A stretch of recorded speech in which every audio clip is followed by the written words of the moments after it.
Chuckles. Hey!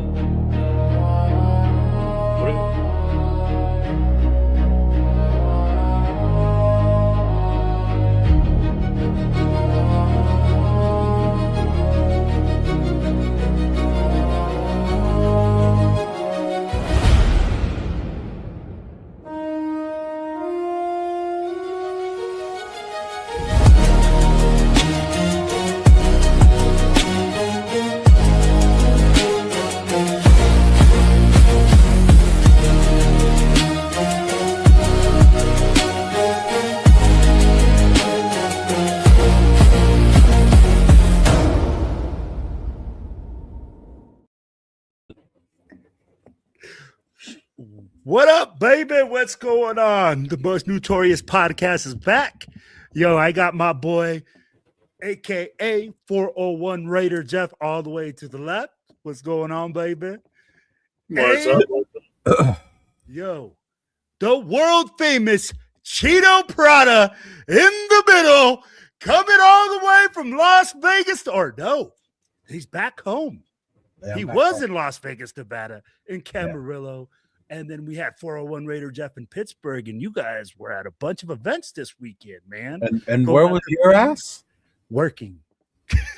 Like, Mr. Let's go support the nation. And you know what I've noticed, Jeff? He only goes out when it's his events. What event is? What are you talking about? Right. My event. Right. Or his people. Because he flew his ass all the way to Texas. Ask also, I had never even met him before. I had met him, but not he. I was what like, up, Myra? Well, shout out to my homegirl Myra. Yeah, area repping out there in Pittsburgh. I saw you, girl. I saw you. I heard my shirts were out there for the world to be seen, and huge shout out to Myra. There's some in my huge shout out to Myra for making that happen. Huge shout out to Mario MC Raider for making that happen. Yes. Myra's friend had one of those on. Adam from LV Gear had that he ordered one. Shirt on also. So I took a picture of him with it on. So that's the one you sent me, right? Yeah. As soon as I saw him that day of the draft, he opened up his vest on the That's dope. Myra was on a special mission on Thursday. Oh, I'm sure. I've been out with Myra. I've hung out with Myra. I've been with Myra in Chicago twice already. So yes. Well, she was like she says to me at one point, she goes, "I'm like stone cold sober."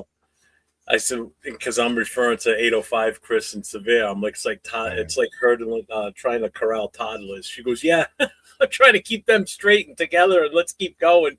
So she had to stay straight. It was kind of funny.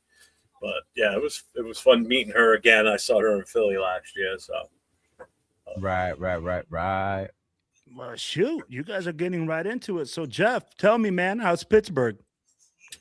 City's not bad. If you're driving around in it, you got to really pay attention to where you are. It's supposedly someone there said that it's the city with the most bridges in the world. There's like 400 bridges in the entire city. The city's split between three rivers, which hence remember Three River Stadium. So, but yeah, it was fun. I mean, we had a blast. Obviously, there were a shit ton of Steeler fans there. Raider Nation was very well represented. There were a ton of Raider fans there. But we had a blast. I mean, I got to meet people I'd never met before. I got to see people I haven't seen since last season. What the fuck? What are you doing? That's the whole thing in Pittsburgh when they play Renegade and they wave the towel. Oh yeah. And that was the other thing that yellow towels at the draft on Thursday. You think you see a lot in the stadium? That is nothing compared to what it was. Think about it: 300 and something thousand people there on Thursday, and if say 60% of them were Steeler fans, that's a lot. That's close to like more than the capacity of the stadium. So it was insane. Shoot. There were hardly any clouds. It was in like the mid 80s on Thursday and Friday. So I saw that. Yeah, it was pretty warm for Pittsburgh. Yeah. And then Saturday it dropped down into the 40s and rained. So, but it was definitely. I would tell anybody that's never been to the draft, and if it's anywhere close to where you can go, I'd go. I think we're getting it back in like 3 years. I think it's Vegas again. Yeah, really. Yeah. I know next year it's in Washington D.C. Dawn and I today we're already looking at hotels. Yeah. That good of an experience, huh? Yeah, and I've been to D.C. a couple of different times, so I kind of know my way around D.C. a little bit better. But yeah, it's a once in a lifetime type experience. If you've never gone or you'll only get one chance, do it. Well, for the draft? Yeah. It's different. It's totally different. Because think about it. When you go to a football game, it's just our team, the Raiders, and whoever they're playing against. Here, you've got fans from every single team. So you're talking to fans from all different. I mean, people from traveled internationally to come to this. Yeah. You see a ton of people. So I mean, Dawn was like an awesome promoter for me. She was walking around, handing out my stickers, talking to people.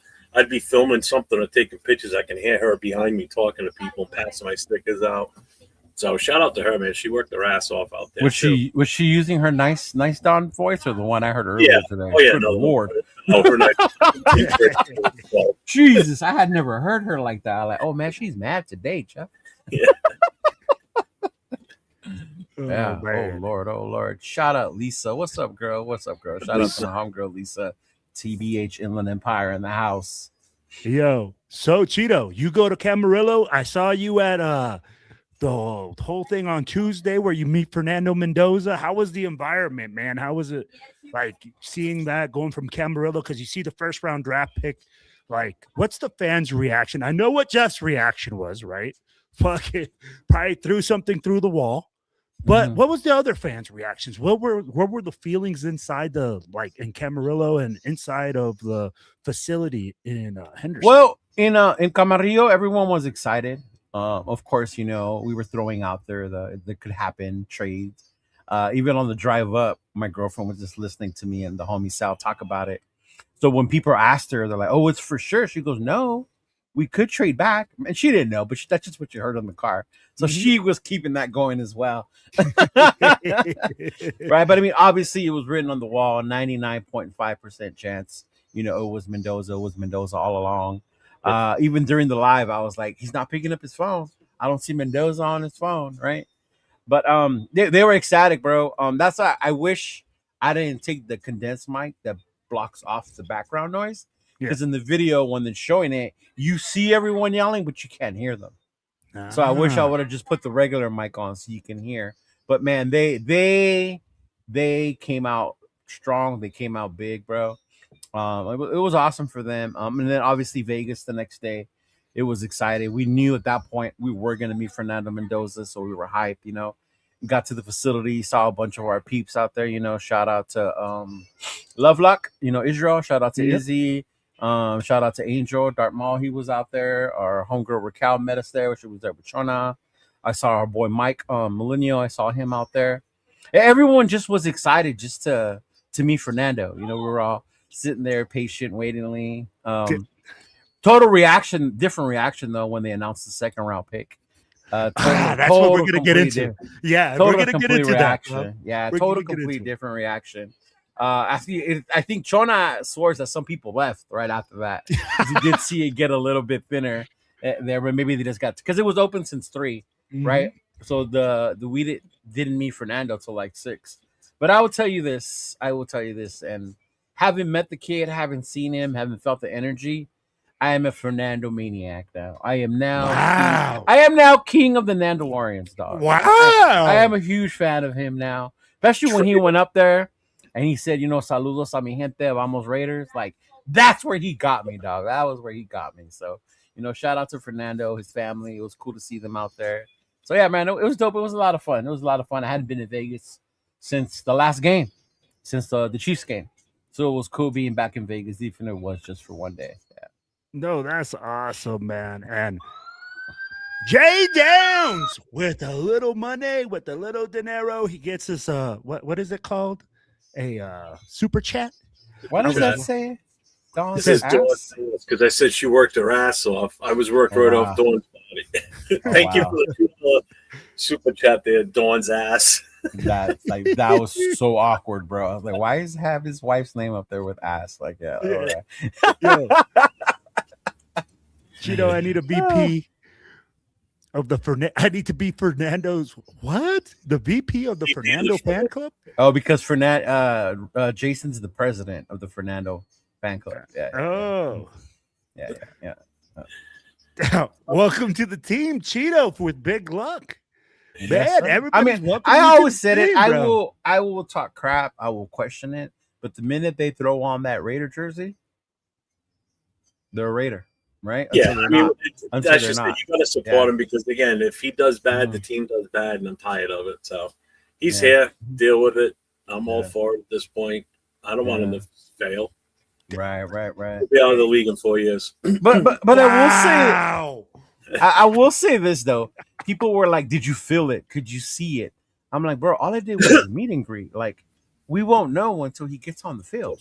Like, it's still too soon to be like, you can see it though." And I'm like, he great personality, like great person, yeah. But we still need to show it on the field, basically. Yeah. Mm-hmm. Well, and you said, they asked you about that feeling, but you got converted over. You had some sort of like to him because you got converted, right? So you said, "Hey, man, I like the personality. I heard that he has those positive personality traits, right? Where like he's very likable. So it shows that if he won you over, Chido, I'm sure, man. That and the fact that they did not play ABBA when he came out, and I remember specifically telling Shauna and Raquel, like, if they play ABBA, bro, I'm leaving.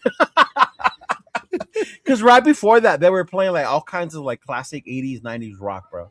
Like we were all just like John Bon Jovi, Metallica, Guns N' Roses, right before he came out. So then right when everything went quiet, we knew it was come. And then they played Enter Sandman as he came out. And I think if anything, that kept me hype. Music keeps you going. So that got me hype as he was coming out. And, high-fiving everybody, kissing the babies, all that stuff. Yeah, man. It was dope. Can I just ask a question, Leo? When he came out on stage, did he have a halo above his head? Oh my God! I saw something, but because did he come out and bless everybody? Because I'm Mexican, I'm a little biased. I could have seen the Virgin Mary in a tortilla, So for me, it's a little different. My eyes just me programmed differently, But I did see something of what resembled like a halo. Yes. Okay. So, I know you asked him what the reaction was. I could tell you where I was. I know somebody asked me when I did a live Sunday night. Okay. What the reaction was. I honestly didn't really have a reaction because I was just so involved in watching Severe's 805 and Chris's reaction because I wanted to make sure I got it on film. And I got 805s, and this was 805 they announced the pick, and he's standing with a beer in his hand. They announced the pick, and he's just like, just a blank stare, like he had no emotion. And then Chris is over there yelling out, "We got a goddamn dry bologna sandwich. That's what we got. We got a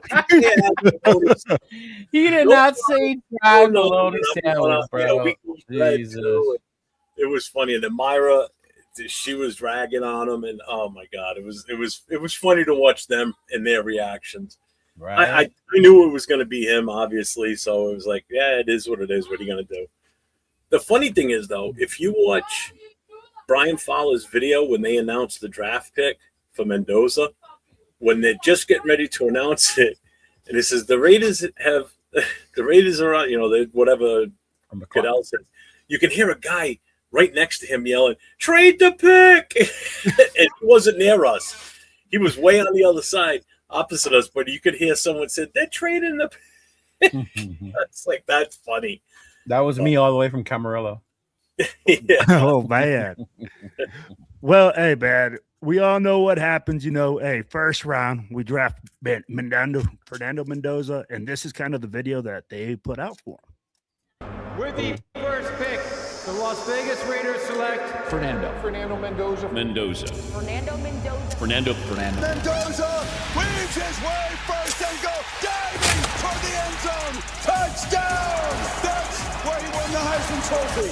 He possesses everything that you want to see in your quarterback. Mendoza ends up. He keeps getting back up.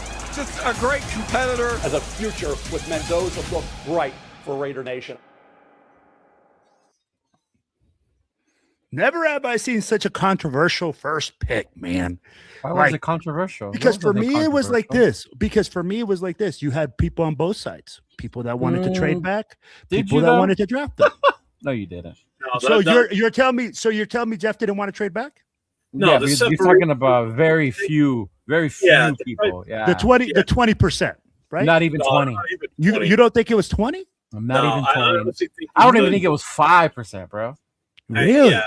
Raider Nation, I think, was divided by at maybe 10% at the most wanted to trade out of that, and 90% wanted him. Yeah.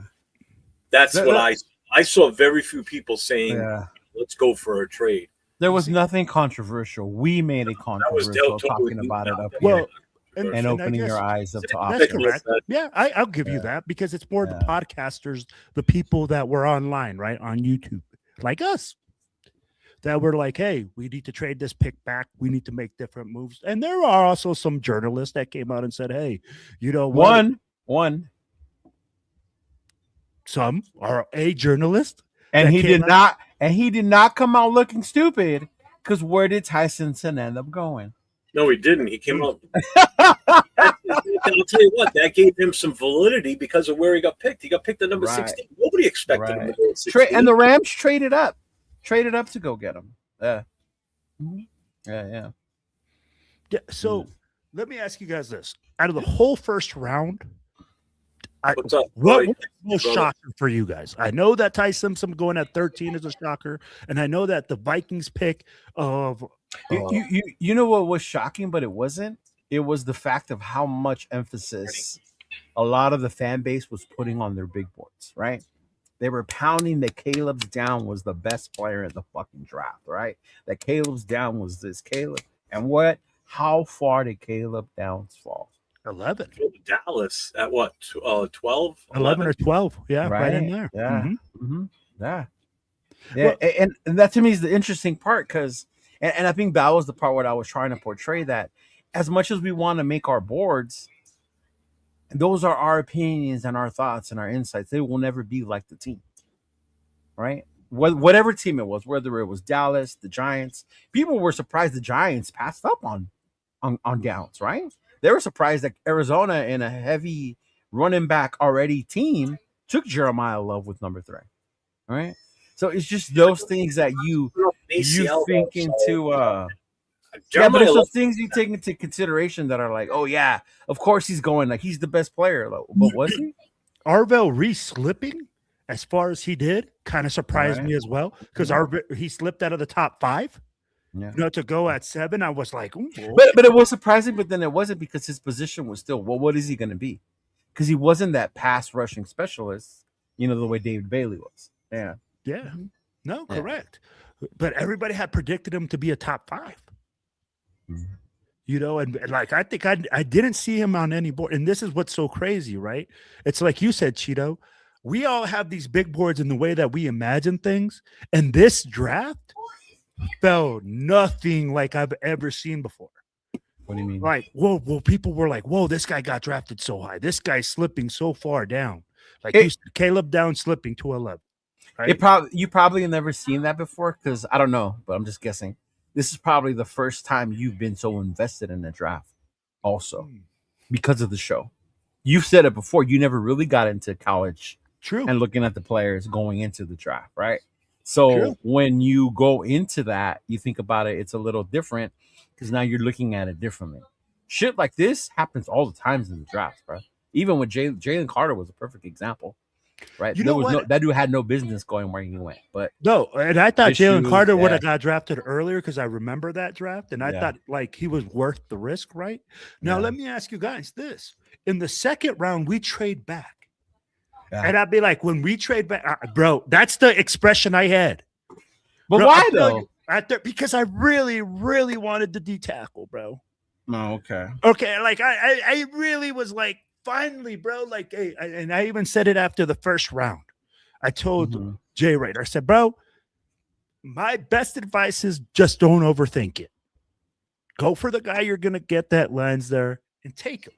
But they didn't overthink it. Caden McDonald landing in your lap. Us, to you, right? No. Spycheck and them didn't see him that way. Yeah, and I agree. And I agree with you. And this is where, right, like kind of like the big boards and everything like that. But I'll be like, did you really see him as that high of a draft pick in the second round? Or which is here, we'll get right into it. And I think that's going to be it's going to be Treydon Stukes. Did you see him getting drafted that high in the second round, Cheetah?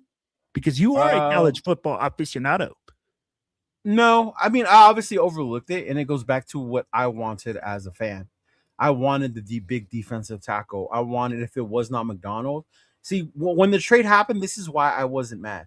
I wasn't mad because even if somebody took McDonald, you still had Boston, right? You still had the other safety, right? I forget his fucking name. You had the other McMorris. Yeah, him. You had him, and you had Boston. So even if you traded down, I said those are 4 players. At the very minimum, you land one of those 4, and that's all my mind was at.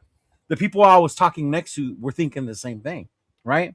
Because never in my mind did I leave. The only corner I think I even talked about was Chris Johnson. I think, right, Chris? I mean, Jeff. Yeah, Chris Johnson, the one from San Diego State. That was the only one I ever thought of. So it wasn't on my mind. So I was shocked, obviously, because that wasn't the name or any one of the 4 names. So I was definitely like, what the fuck? But again, Chris Johnson went at 27. Yeah, that was kind of wild, round. He ended up going in the first round. Yeah. I'd be like, he is a tremendous player. Yeah. And I'd be like, it was crazy to see like everybody mocking him in the 3rd and the 4th. And he jumped in the 1st. Yeah. But that just goes to show, right? That's our evaluation. But go ahead, Jeff. What did you think when you saw Treydon Stukes come up on the board? I mean, when we traded back, I thought we were going for somebody specific, which obviously we were. But I thought we were going a different route because as soon as we made that trade, boom, Texans go up and they take McDonald. So now we were sitting in the stadium. We went inside the stadium on day 2. So I had Chris sitting behind me, 805, Severe, myself, Dante from Gridiron that used to be what was the name of the show before? East Coast Gridiron? Yeah, but he was sitting with us too. Yeah.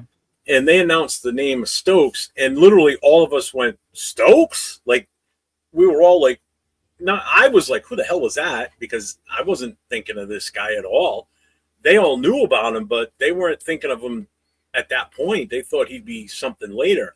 So we really didn't know about it.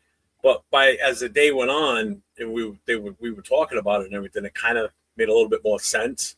So they were a little bit better afterwards. But at first, it was like kind of like a shocker. It's like Stokes. Like, ooh, what?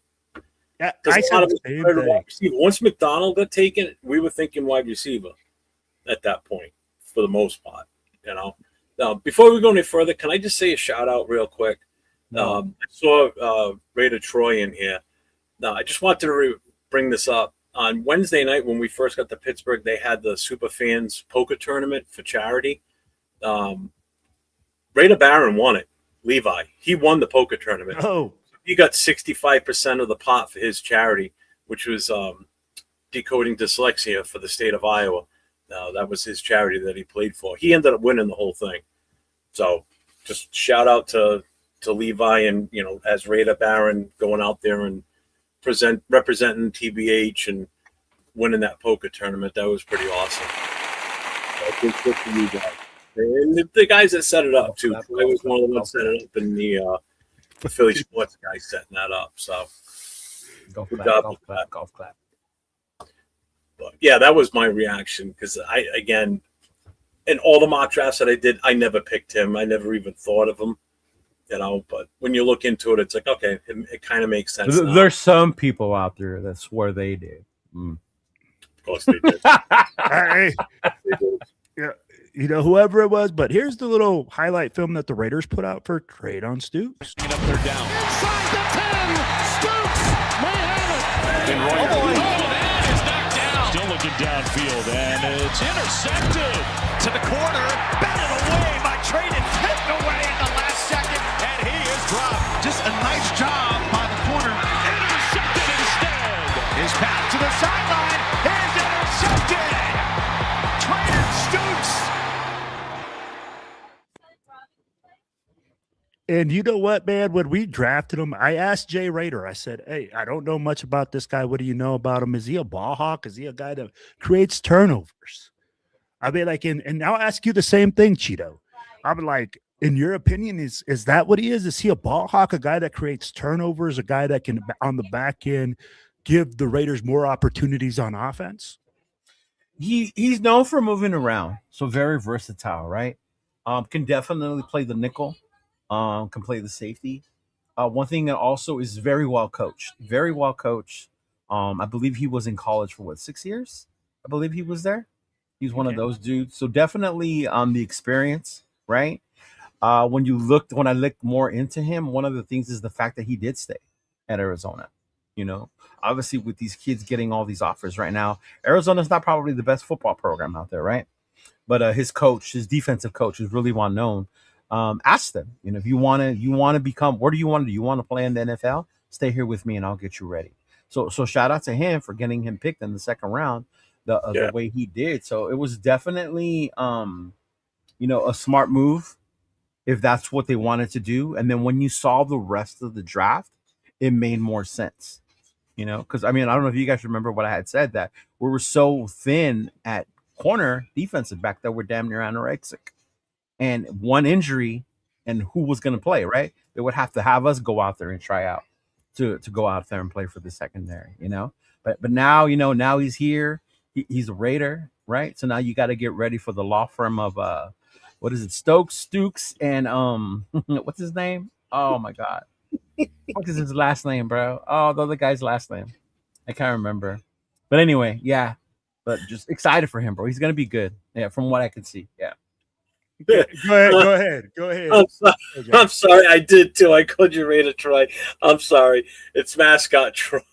I apologize.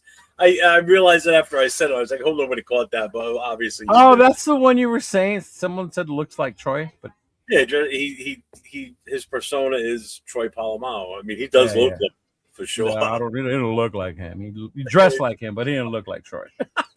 Damn, Tito. I filmed quite a bit while we were there, so Okay, so Jeff, let me ask you: when you heard that name, right, Brandon Stooks, where do you see him fitting in? Because we do got Tyron Johnson that has kind of that same ability to fit in the nickel. We have Jeremy Chid to fit in the nickel. So where do you see him fitting in, or what role he's going to play? How long of a contract do we have Tyron Johnson for? Do you know? He's older too. Mm-hmm. 2 I years. Believe I believe every free agent we got 3 years. Because remember that was one of the things we noticed, Jeff. Was a 3-year play. Yeah, he ain't gonna make it here 3 years. Stooks is obviously going to be probably going to be the future in that position. He's got the speed, he's got the size. When I looked at him and everything, and what I saw. I think Tyron Johnson might possibly be odd man out. That whole, what it was. They saw that we needed a major overhaul of the secondary, obviously, and they definitely addressed it in this draft. Thank God. Okay, so we didn't get the D tackle, which then says that what we have on the roster now, they feel as though there's someone there that can play that role. How often are we going to be in a true 3-4? Adam Butler, or going out and getting a guy like McDonald. Are we going to be in like a switch up from 3-4, 4-3 back in? You know what I'm saying? Is it going to be like a hybrid version of it where we're not in 3-4 as much? So do we need to spend a high draft pick on a guy that isn't really going to have the impact because we're not going to be in a true 3-4 consistently? Let's put the emphasis on the secondary at this point is probably what their thought process was. It's what we needed. We needed it. So I'm fine with it, but I still think there's going to be some odd men. There's going to be some odd men out on the secondary. That's for sure. Yes and no, because if you think about it, there wasn't that much depth anyway. What's right? up? So you can keep Johnson and you don't have to rush Stokes, right? You can move, you can utilize them, you can play them all at once. There's nothing that's saying that Johnson has to be the nickel every down, right? Yeah, You no, can move absolutely. these guys, and then that's what's so versatile. I love about the Stokes pick is that he's so versatile, right? You can move him around, and when it comes to that, into that sense. And I mean, other than Porter, Stokes, Chin, and Palomao, right? Who were the other guys that were going to play? No, I get you.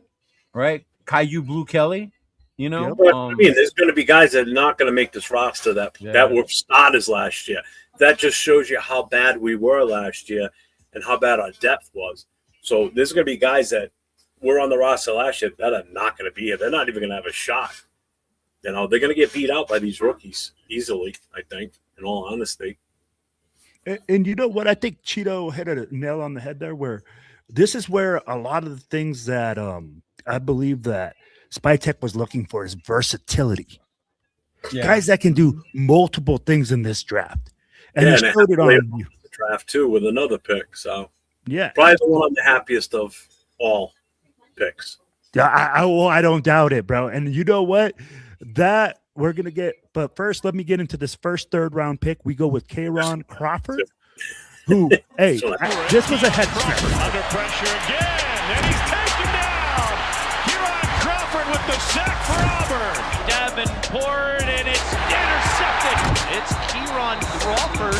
Here's Hardy trying to find the outside and find the 3rd and 7. Martin, no sir. K'Ron Crawford. As the pocket collapses and he is taken down. Big play again. It's K'Ron Crawford. So this one comes up, and you know, honestly, this for me at the time, at that current time, and I was like, whoa, a defensive end. Why didn't we go defensive tackle? I think Big Citrus was there. Like other guys that were like bigger names at the defensive tackle were still there at that spot. So I was like, okay, we go defensive end. Guys, I'd be like, again, I'm not a big college football guy. Let's go to our college football guy. Hey, Cheeto, K'Ron Crawford. Nate, where are you, Nate? Nate, get in here. And Nate, get in here. Bring him in too. But I'd be like, what's your thoughts on K'Ron Crawford when we go defensive end? You know, perfect fit for the 3-4 on the end. You know, perfect fit. SEC, he's a monster, big kid. Definitely, that's what I said. As the draft went on, you would see what their vision was, and they were going to get this defense better. Obviously, they had it in their mind that they were already trying to move Tyree. We saw that later on when the trade finally did happen, right? So then that leaves who else was going to be on the line. How much we got Max, right? We got the former Baltimore Raven, Max Crosby, on our team, right? How are we going to get him more help? And that was the prime example, right? And I know so many of us were focused on that D tackle, but to what Jeff said earlier, I think this coaching staff really feels comfortable after watching the film. Robbie Leonard is here. He knows these guys, right? I'm pretty sure they've had conversations with Spytek, with Kubiak about the guys he has on his front. Those were his dudes. He coached the D-line, right? So he has every confidence in them that they were okay not taking the D tackle and getting someone like Crawford opposite to go ahead and help Max. So now you got Kwity Paye, you got Max, right? You got Kuntz, you got this dude. So hey, the more weapons, the more we can utilize, especially in our conference, right? Getting after the quarterback is going to be huge. Because how many times do we face Mahomes, Herbert, and Nix? Yeah, bro. We got to get after the quarterback. Jeff, I know you love the trenches. This is something that you are very adamant about that a team has to be really good at. We see K'Ron Crawford come off the board, defensive end. What's your thoughts on that at that current time? Because like I said, Cheeto, like after we get the information about Tyree Wilson, it makes more sense. But at that current time, how did you feel about that pick?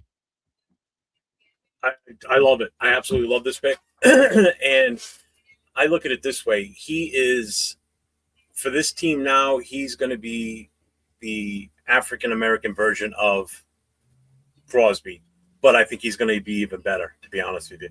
And I say that because if you look at him versus Crosby, they're two different body styles. He's got a more physical physique. He's got more muscle and more strength than Max does. Max has the speed and the motor and the finesse. This kid's got the speed, the power, and the finesse. So I think he has a chance, I think, could end up surpassing Max.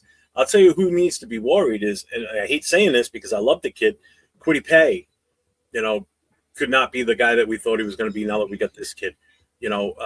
Snowden, better watch out. Kuntz probably ain't going to last. He'll be done by next year will be it if he makes the cut. Who knows?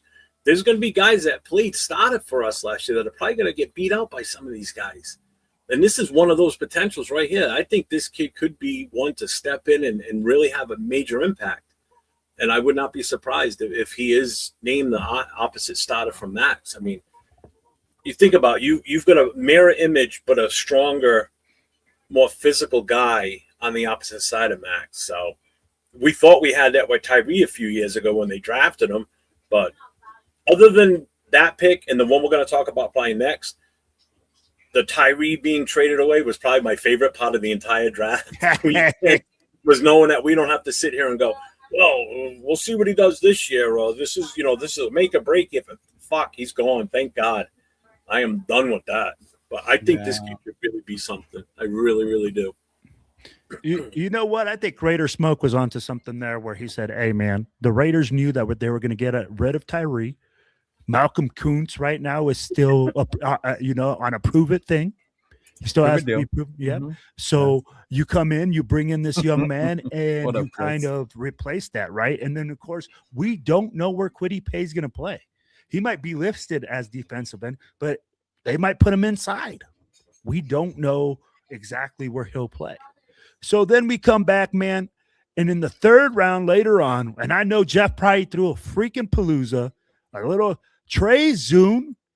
He got drafted as not at first, I bet, though. Not at first. Oh, not at first. Did you get excited at first or after you saw? When you first saw the name? Many times in my mock drafts. Yeah. There when I picked. Yeah. No. I was, trust me, this was, if we were going to get a lineman, I'm kind of glad it was him because at the time, I think we got him at the right spot.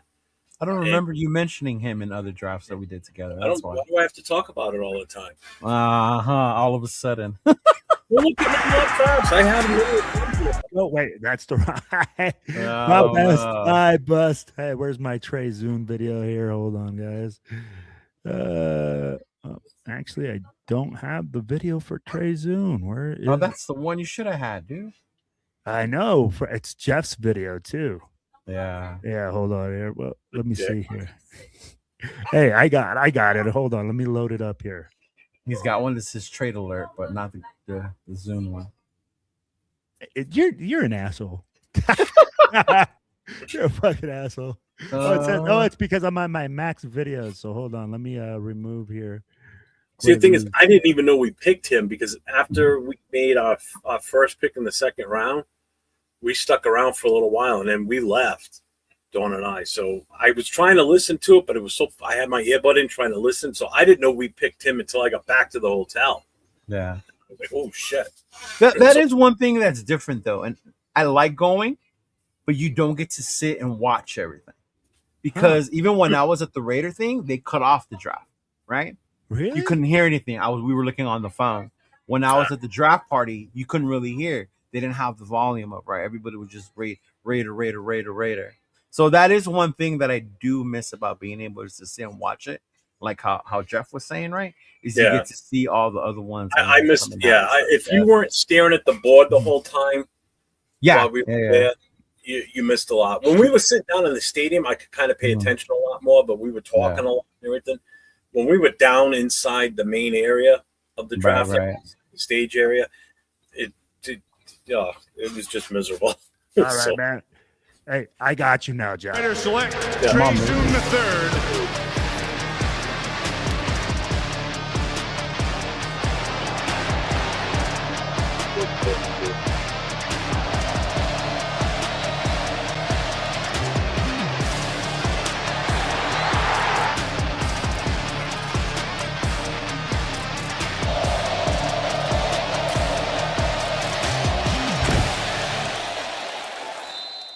Absolutely love it, bro. Absolutely love it. Yeah, he played, and that's the other thing too. He played against some great competition too.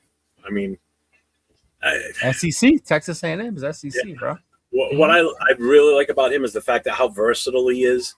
I mean, he can play any of the 5 spots in the front line. So if something happens, Colton Miller's, you wanted Colton Miller's replacement, big dog. This could be it.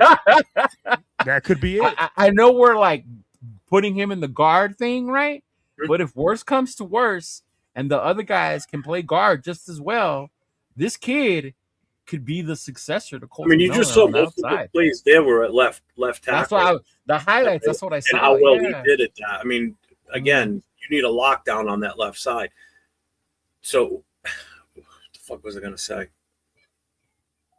The fact that we got him with what he can do with his ability to play multiple positions on the front line.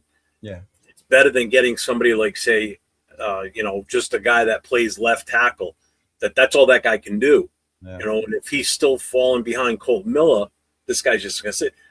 He's going to make the team. Obviously he's going to make the team. You better a third round pick. I think he's going to be starter. I really do. I think with this offensive line coach and the system that they're putting in, I think he's already jumped ahead a few people already. Who? Jumped ahead of who? Zoom?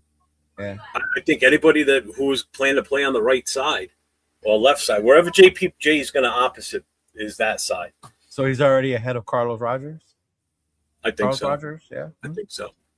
Bigger school, better teams, much better competition he played against. So he's already proven himself there. Yeah. I'm going to say something that I think a lot of people are not going to like, but I think JPJ might be in trouble here. If he doesn't stay healthy, yeah. If he doesn't stay healthy and if he doesn't get back on track early in training camp, he could be odd man out on that front line. I know some are going to agree with it, but I'm coming out and saying it right now. I really think that's a definite possibility with what we have. Caleb Rogers, thank you, Coach. I hear the ghost of like Jack Kenna like screaming at you right now. Somewhere deep in the woods. I know he will be. I hear it. I feel it. Okay. like, did Jeff just say that? Like, how dare he? How dare he say that about Jackson Powers Johnson? and you know what? Miklo just said it too. JPJ still has a lot to prove, and he does. Yeah. He does. And I mean, so does Zoon, and so does anybody else on the line. The only one that kind of gets a little bit of a free pass. Caleb. I don't know why I keep saying Charles. Huh? No, I don't know why I keep saying Charles. Yeah. Did you think of Charles Graham? Carlos Rogers is an old wide receiver. He's the one that passed away. That's why his name's always sticks to my head. Yeah. So I think if JPJ cannot stay healthy, how many more concussions can this guy take? And that's the other part with the head issues. You never know. And it could just come out of nowhere or something. Once you start getting them the first couple of times, you know how easy it is. They just come back. And it becomes an ongoing thing. And this is a good insurance policy for the Raiders to have, right? You don't have all your marbles in. And you're adding more depth and competition, legit competition to the offensive line. And that's the other thing. I will say right now, based on what we've got on this roster for an offensive line, it's light years ahead of what we had last year as far as talent. I'm not saying how good they are yet because we haven't seen it. But as far as what their abilities could be and what they can become, it's a lot of upside is what I look at. So we don't have any more of the Parhams and the Forsyths and the Kappa Krappas.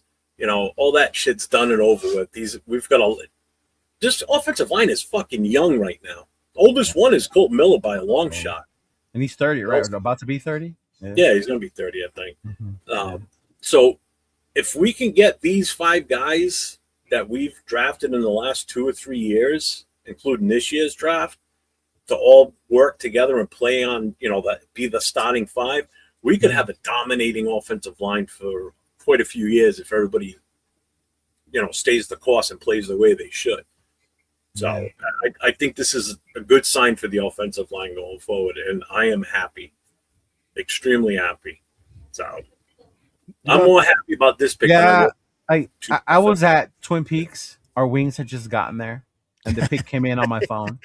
I was like, what the fuck? All I saw was center and the kid's name. So I was pissed. The fuck? Yeah. The fuck we get a center for? And then I opened it up. Obviously, I opened it up. And then they start showing me that. And I was like, oh, this is the kid from A&M. Mm-hmm. I'm like, oh, this is the kid from A&M. And then we were like, then we started watching it. And we're like, oh, okay. And then even Tron was chiming in. Remember, he can play multiple spots. I think he even played tackle. Yep. And I was like, you're right. He did. I like, you did. He did start a few games at that. So definitely as that came on, then we got more excited and we saw more of his videos. Start looking on YouTube. Like, dude's animal, dude's beast. I got all excited, right? I got all excited. Freaking like now we got 2 actual dogs on the opposite end of our center, right? So we're definitely, if they get their shit together, we're gonna be a force to reckon with when it comes to that run game, right? Yeah. All right. Hey, Jay Downs has, hey, appreciate it, big dog. He got that super chat. He says, question for Will. Was my response Friday not or Just now tell him warranted? yes. Yes. There He you wants go, some bro. validation. Give the man some validation. You got validation, bro. He says, tell him yes, you got validation. Yo. And I think that's what it was. It was the fact that he was designated as the center. As a center. But yeah. if you listen to it, and Q pointed it out, because I was like, what the fuck? He was like, they announced him as a guard. And I was like, oh, my bad. Well, JPJ, when he was drafted, he was listed as a guard. I mean, he was drafted as a guard, but he really was a center coming out of college. But they had him listed as a guard. Yes. Yeah, so, and that was my initial thought. Center, that means you can play on the inside. Thank you, Jason. I appreciate it. You can play on the inside. So, yeah. Mm-hmm. No, and you said the right thing right there, man. Like, that's kind of the thing where I was at the same thing like you, Cheeto. When I saw center, I said, what? But then when you see 48 starts in the SEC at left tackle, and he was solid at left tackle with 48 starts in the SEC, I said, okay. I'd be like, this dude can't just, and he started there early in his career at left tackle. Right. So they moved him to center out of need. They didn't move him out of center to center because, you weren't good enough to play tackle. It's because they needed him there. Right. And that's a totally you're good enough to play both positions, and we need you over here right now. Yeah. And know what is, and that's a talented big man, which I like. I like it when you're a guy like JPJ was still talented because he could play both positions. He could play center, he could play guard, but this kid's a different beast. This kid can play it all, And you know what the crazy is, man, is when a coach gives you the endorsement that he's the most pro-ready guy. That was all you heard. He's the most ready offensive lineman. Yeah, pro-ready offensive lineman coming. And so the fact that he won that award, the same as Proctor, like they were both named or whatever. And I don't like Proctor. The whole Alabama thing is like, I'm over Alabama. Fucking lineman. Yeah, so I'm glad we got the guy from A&M instead. Right. Well, but then we go into the fourth. Into the first pick, we hear, the first thing we saw is trade alert, right? We move up and we get Gerald McCoy. And here is Gerald McCoy's video that we got here. Oh, best corner in college football, bro, before the injury. Oh, hands down, it looks like it, man. Doing what he usually does, making a nice play. That takes his first downfield shot and threw it right into the hands of McCoy. Into single coverage and intercepted by Jermod McCoy. One-on-one, broken up. Jermod McCoy knocked it away. Dangerous throw. Thrusted shot. This one's going to be picked off. Milroe intercepted along the near sideline. Jermod McCoy.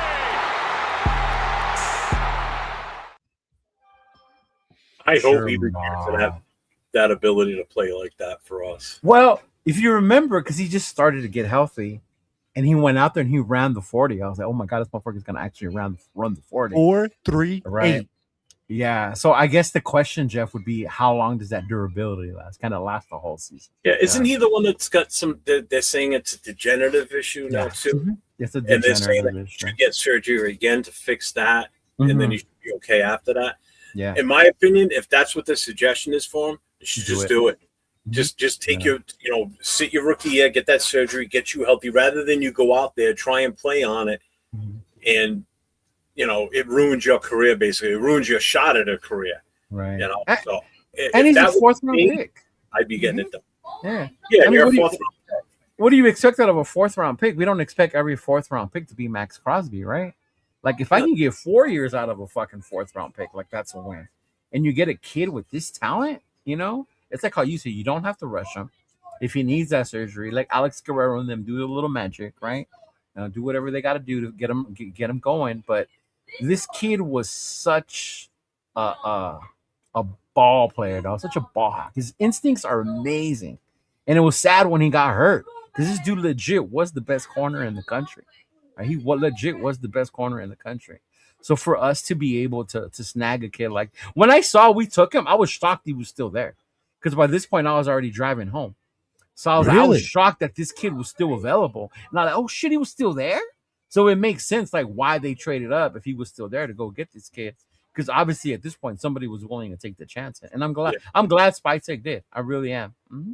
And just like Jason said, the kid's only 20 years old. Get it done. Get that surgery. Get that taken care of. You got a long way ahead of you to play. You know, you miss 1 year, your rookie year.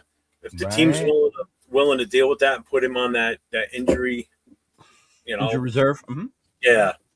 But just don't let him get taken. Like, don't get don't put him on no practice squad. Injury reserve. Yeah, fuck that. Yeah.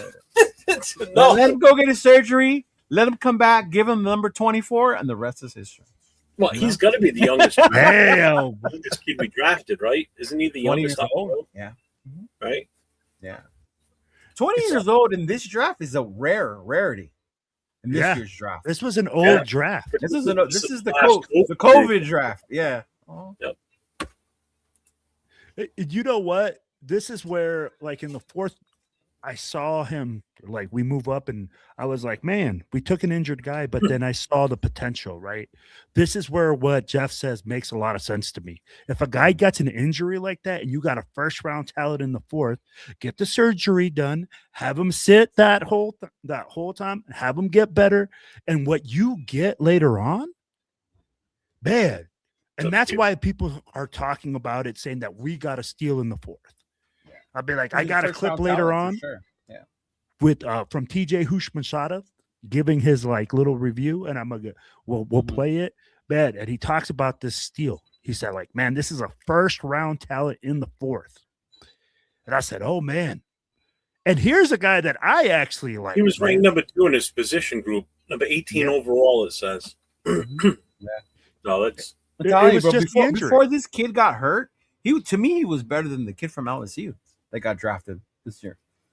This kid was insane, man. You saw on the little highlights that we saw. His ball instincts is unreal, man. Mm-hmm.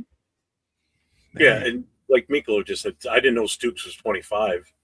I mean, that's old. That's old. NFL old. Yeah, to start your career at that age. Think about it. You got two defensive backs you just drafted. One's 20, the other one's 25. Even with the surgery, he's still going to be younger than what the guy got drafted out ahead of him. You know, by the time he starts playing.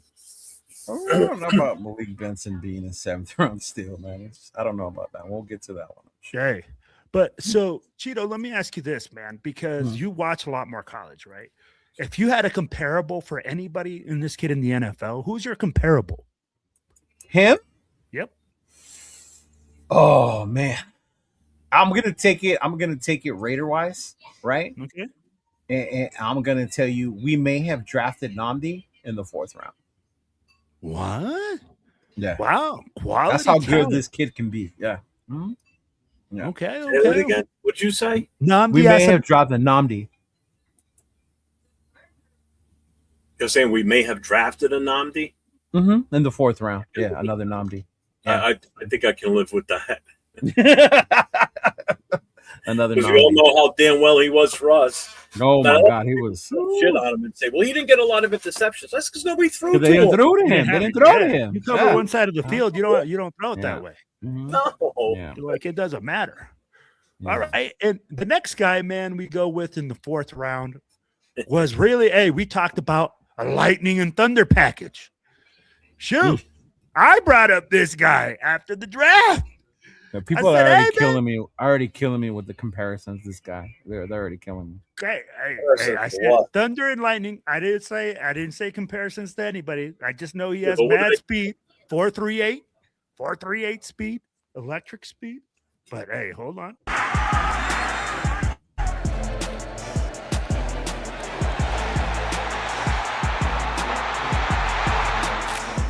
He gets walloped as he lets the pass go to Washington, and Washington will score.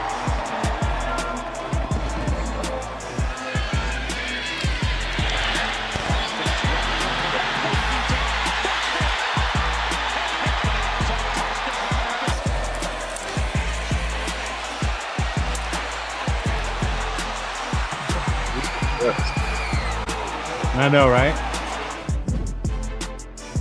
Fucking I just bounced right off of him. Mm-hmm. So, and I know, Cheeto, there's going to be a lot of what I like about this move, and I'll tell you guys like this. It alleviates some of the stress on Genty. I know that Genty was our first pick last year, but when you talk about the running back position, it takes a beating. The type of carries that you take, I'll be like, this alleviates something, and it gives us something a little bit different, a different type of player in the backfield and a different type of speed. Now, I'll be like, you know more college football than I do. So your evaluation of this pick on the 4th. It's a good pick. He's a good kid. I think this is one guys that we actually had mocked before in our picks that we actually got. Was this guy the only one probably other than Mendoza? Big kid, the speed, big luck. A lot of the knock on him is the vision, but even in the little highlights that you posted, one of the things I like, if you notice, on one of the runs, he's looking to where the defenders are, right? So as to not just run into them. If they're running into him, he bounces, but he's also running into open space. And with that speed, once this kid gets into open space, bro, he can be gone. You have the potential for him to break one, especially at 4.3, right? 4.3 is insane, blazing speed. And at that size, definitely the Thunder, right? The power back that we're needing with someone smaller like Genty. Obviously, Genty's still number one. I guess to me, my whole thing is like, we're all getting excited about this, but like, there's only one football. I'm not gonna say wasted because I don't want the chat to come after me, but we used the number 6 overall on Ashton Genty. So how much are we actually expecting Washington to carry the ball? Okay. Right now, if it's gonna be like in Seattle, and if you watch Seattle play, then that's what it is, right? It was Walker and the other back, they split it and they got used to it. I'm just saying, if that's what we're gonna do, that's cool. And then that's how it's going to work. But also remember, we use the number 6 overall pick to draft Ashton Genty. So he should still be getting the majority of the balls, right? Yep, absolutely. All right. Go ahead, Jeff. Yeah. Hey, let us know. I think with both the running backs we drafted. Yes, Jason. Yes. Talia and Labe are out. I think they're both those two. Oh, yeah. Lobby already sent me his FedEx application for review. All right, good. Yeah. One of them just started doing DoorDash too. They're both out. I know we're not talking about Hamby yet, but with Washington, I see the potential where he's going to give Genty a run for his money. I really think so. I think he's got that ability to, because he could have gone way earlier than where he got picked. So I think his projection was 3rd round, so the fact that he was still there in the 4th was pretty. Yeah. I think this is going to put some pressure on Genty too, especially with this. If the offensive line is going to be as good as we hope it's going to be, like I'm not going to sit here and say as good as it is going to be. If it's going to be as good as we hope it's going to be based on what we brought in for talent with the coaches, especially Dennison, we should see a heavy dosage of running between all 3 of them. All 3 of them are going to touch the ball. And I seriously, you play fantasy football. Seattle running backs. Wouldn't you be able to use either one of them to start for you? Yeah. Charbonnet, K9. Yeah, you would use any of them. Yeah. I honestly think that with this running back room now, minus Laube and Collier, someone could be looking over his shoulder a little bit and worried about getting his job taken from him. Might not be RB1 anymore. I seriously think it could come to that. I'm going on record saying it now. I could be wrong, and if I'm wrong, I'll eat the crow. I don't care. But that's my take on that. I think there's finally some challenge in the running back room now. So I'm all for it. I think it's great. We've got a 3-headed monster, in all honesty, between the 3 of them. And we'll talk about the other one when we get to it. But so I'll tell you guys what, when I saw that, man, I don't know, like, it brought me back to like his dad. If you guys look at the Denver Broncos, the way that his dad has always had, they have like a stable of running backs. The Kubiak system, that's what they do. They don't have just one. They have a stable. They have guys that they do different things with. And they both ran zone blocking scheme. Exactly. Yeah. So I'd be like, when you look at that, I was like, okay, I can see what you're cooking. You're gonna resemble your dad's teams. You're gonna run the football, and you're gonna play really good defense. And then with your quarterback, you're gonna let him do what he does after those things are established, right? So it was really cool to see that we had a direction. But after that, man, we go into the 5th round, and this one for me, I was like, whoa. You know what? Another safety. We go Dalton Johnson out of Arizona. We get Stooks' teammate, right? And here we go.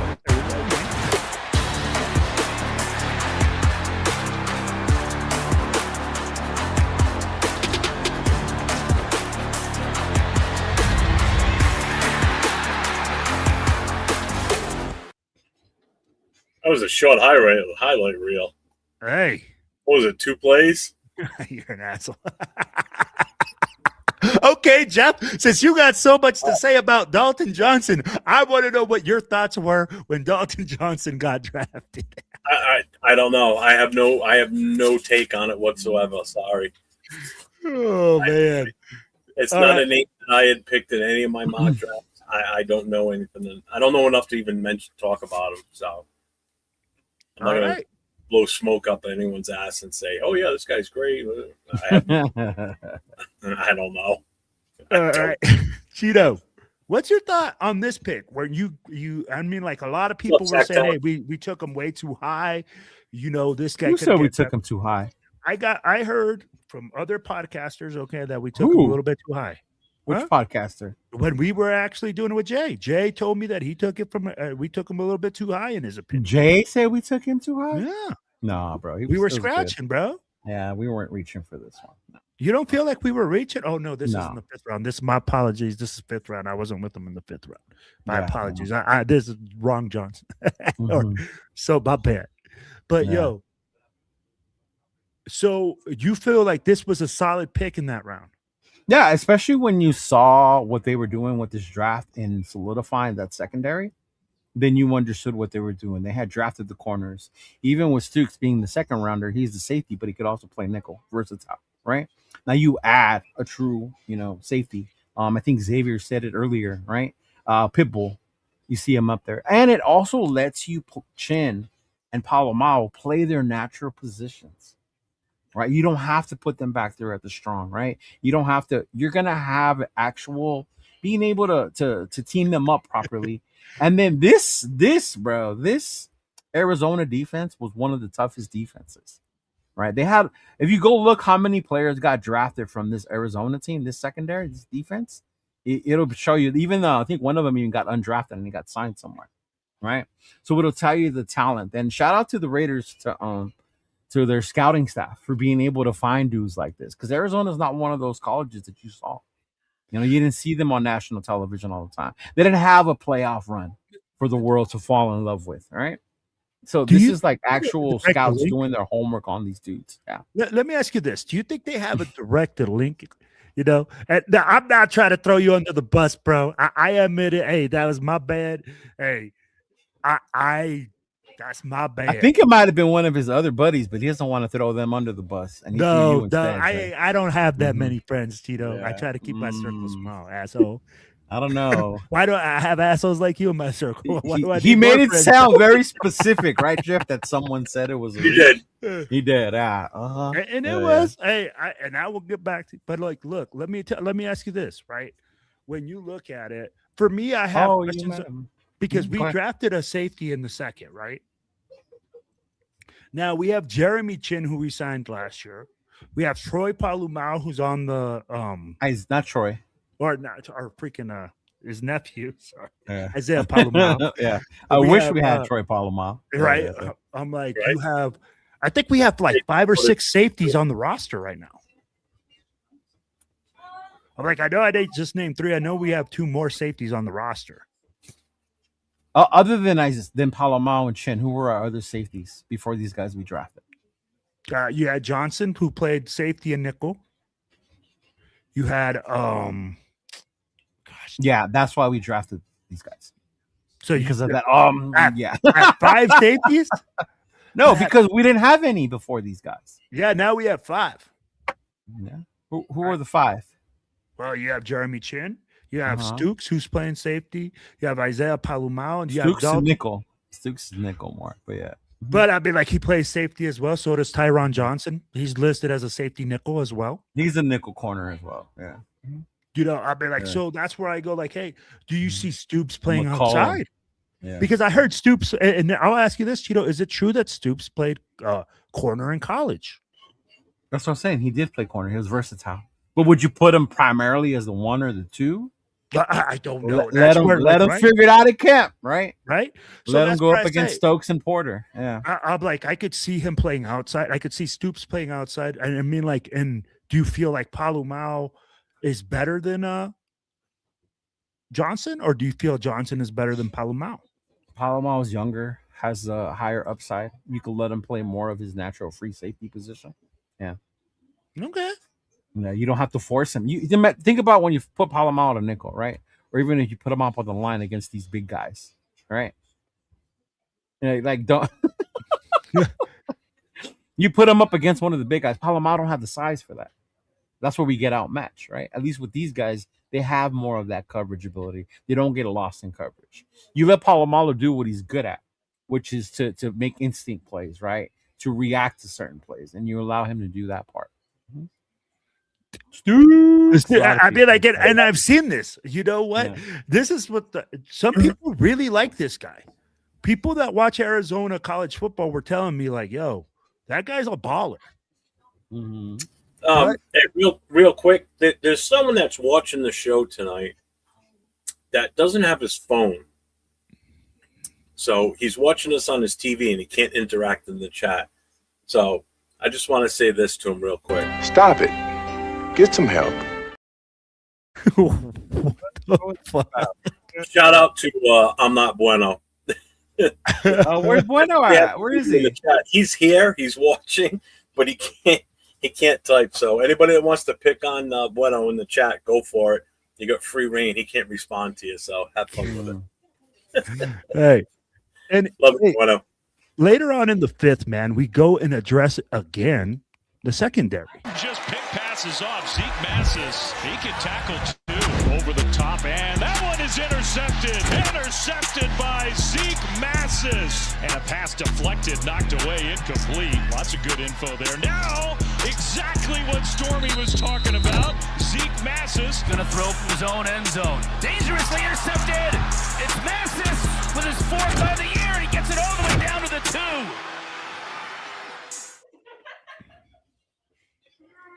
So, Hezekiah Massis. I mean, like, it looks like it's a guy that can create turnovers.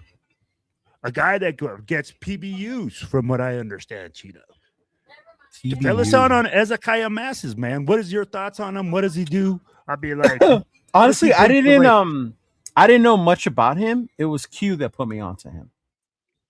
Okay. Q Myers put me onto him about check out this kid, watch this kid. So then when I saw him, obviously Cal's not, well known or whatever, but he's a ball hawk.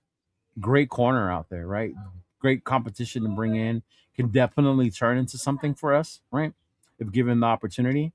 So definitely excited about what he can bring. I know a lot of people from that area were excited, from the Bay Area, because a kid from Cal got drafted to the Oakland / Las Vegas / Los Angeles Raiders.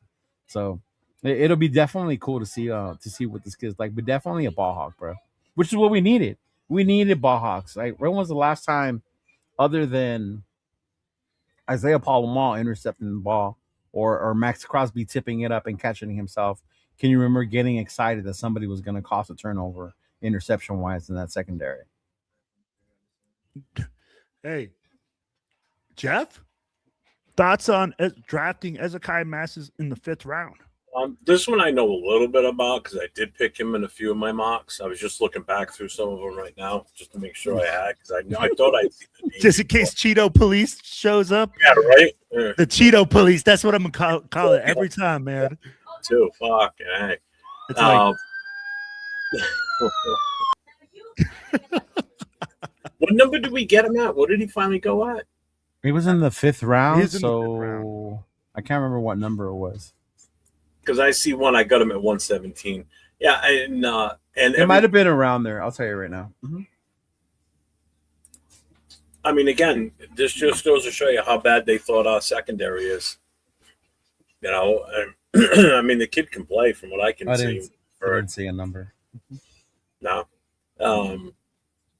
I think it's just another player that we brought in that's gonna light a fire into some players, and they're gonna be fighting for their jobs. This is another kid that could come in and eventually be a rotational and step in and have some impact immediately type of kid. So they definitely did their homework on these guys. They definitely had a plan on what they wanted. And obviously it's let's fix the secondary, you know. Well, yeah. No, and that's something you're right, Jeff. With that one. Yeah, that's what we did. We addressed the secondary, we loaded it up, and this is where I started seeing, like, you really started seeing what we were addressing, right? Everybody was saying that we needed to address the front seven, address the defensive tackle, but John Spytek really felt that it was the backside of the defense that we needed to control, because we have Justin Herbert in our division. You have Bo Nix with Sean Payton in our division. And then you have Patrick Mahomes and Andy Reid in our division with a ton of weapons. So what does he do? He loads up on defense. He addresses a lot of the things that we need to address in order to create turnovers, in order to create more opportunities for this offense, right? Give Fernando Mendoza or whoever it is at the helm more opportunities to score points, which, hey, to me, it was really nice to see, man. Now, hey, in the sixth round, and everybody wanted to address the wide receiver position early in the draft. They did, but a lot sooner. Yeah, a lot sooner. And I'd be like, people are saying this kid might be a sleeper, might not be. I know that you're gonna see it both ways. They said the same thing about the pick before. So let's look at Malik Benson.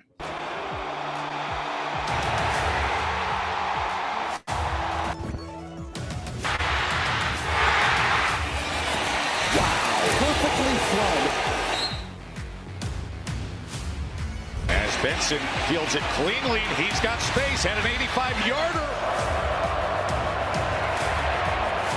Seconds before halftime. Quickly to the outside. Up the middle, he gets drilled after he throws it. Completes it though into North Carolina territory. Malik Benson brings it in. I didn't know he played it. You didn't know what? I didn't know he played in Florida. The Seminoles. Yeah, Florida State. Yeah. Mm-hmm. Yeah. So, Cheeto, hit us with your thoughts on Malik Benson. I'm not as excited as everybody else. Only 6 feet tall. We got speed. Kind of sounds like we already have in the building. I don't know where this notion comes from that he can catch everything. He has a case of the dropsies. Even if it was only 4 as a receiver, how many are you supposed to drop? None, right? So, yeah, I mean, but then again, it's a 6th round pick. You know, I'm not gonna get all mad about that they did it, and that Jaw's gonna. There goes Jaw with, oh, he gets separation. Cool. I'm glad. Catch the ball when you get that separation. That's what he's got to teach Jack Beck how to do, right? Teach Jack Beck how to get some separation. But I mean, he's definitely, a speedster. You add another one. He's taller than Trey, right? He's 6 feet tall. Trey's a little bit shorter than that. So could this be a little, we didn't end up with the versatile wide receivers that we wanted earlier, right? So I guess this kid was the one that they landed with. Mm-hmm. So we'll see how it is, bro. We'll see how it is. Yeah. So Jeff, Malik Benson. Like Leo said, it's like it was a 6th round pick. There's no pressure on him. If he works out, he works out. If he doesn't, then he gets cut. Mm-hmm. I mean, he's got a lot of wide receivers ahead of him. I mean, that wide receiver room is pretty damn full. I mean, it's not full of talent, but it's full. There's a lot of fucking players on that wide receiver. He said it's not full of talent. I like it. And this is where I think I'm with Jay right here. I think this kid is a special teams player. I think he can make that impact with that speed as a returner. Guys, and that's fine. if that's what you get from a 6-rounder, I'm cool, right? Hey, I get what you're saying, Jeff, but I'd be like, if you're thinking about it, Kubiak might see a lot of Shaheed in this kid. See, now you're getting carried away. That's what I'm talking about. He might see. I said he might see. I so didn't say that he did. Rounder is Shaheed. Hey, I'm not saying that a 6-rounder is him, but if you get a poor man Shaheed, you can do certain things with them, Cheeto, in certain packages. I'm not saying that he is Shaheed. I'm not saying that. But I'm saying that he can have certain things, certain characteristics that you can take advantage of, especially in the special teams game or phase, because of those same characteristics that he has. Yeah, just like how Mike Washington has the same characteristics as a Derrick Henry, right? No. Yeah, and people are like, that's a totally different thing. Derrick Henry's totally different than Mike Washington. Yeah. Let's be real. Like, you talking to like two totally different beasts. Right. And hey, Shaheed was undrafted, to be fair. He was. Yeah. Mm-hmm. So, I mean, comparing him to a later pick could be something like that. Now, hey, so then we go into the 7th, right? Hey, go ahead. Real quick, do you know how many wide receivers we have on this roster right now? We got Besh, we got Thornton, we got Tucker. Just throw a number. 10, 15. No. 6? 10. 12. Whoo! I'll read them off to you. Jack Betch, Trey Tucker, Jalen Naylor, Dante Jalen Naylor. How did I forget about Naylor? Yeah. Malik Benson, Dareke Young, Justin Shorter, Shedrick Jackson, Phil II, Brendan Rice, E.J. Williams, gone, Chase Roberts. It doesn't matter. They're still on this roster. Now you add another guy to that. So we're at 12. Now we're at 13. It's going to make it easier when they have to go to 53-man roster. Oh, definitely. But, I mean, there's still a lot of wide receivers in this room. Not a lot of But you can't, and you carry a lot of wide receivers. I mean, you carry about 6, 7. Yeah, but so, I mean, again, so like someone said, there's 4 wide receivers ahead of him. He's still number 1 going to make the roster. So does he make? And there's no guarantee that he has to make. He's a 6-rounder, right? Yeah. If E.J. Williams makes the roster before this guy, it's not like a big failure, It's one of those things based on what we have anyway. If he makes this roster, it just means he was better than the dudes we had the previous year, right? You look at, I think Rice is gone. Rice is going to be gone for sure, right? Shorter. I hope Shedrick Janssen's not. I hope Kubiak can be able, because that kid has blazing speed and great hands. So I hope they're able to do something with him. Yeah. No. All right. So, guys, then we go into the 7th. And we finally draft a nose tackle. Tackle. Rubbing that belly. Castle again. Stacked up. The pocket collapses around Lopez, and it's Brandon Cleveland. Being chased and wrapped up and taken down. Castle. Nothing doing. Cleveland.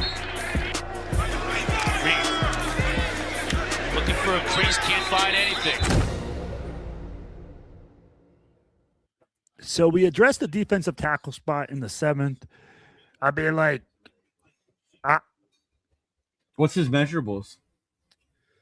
Oh, bro, hold on. 6'3", 300 pounds. Big boy. Big boy. Space Eater, right? 307 pounds.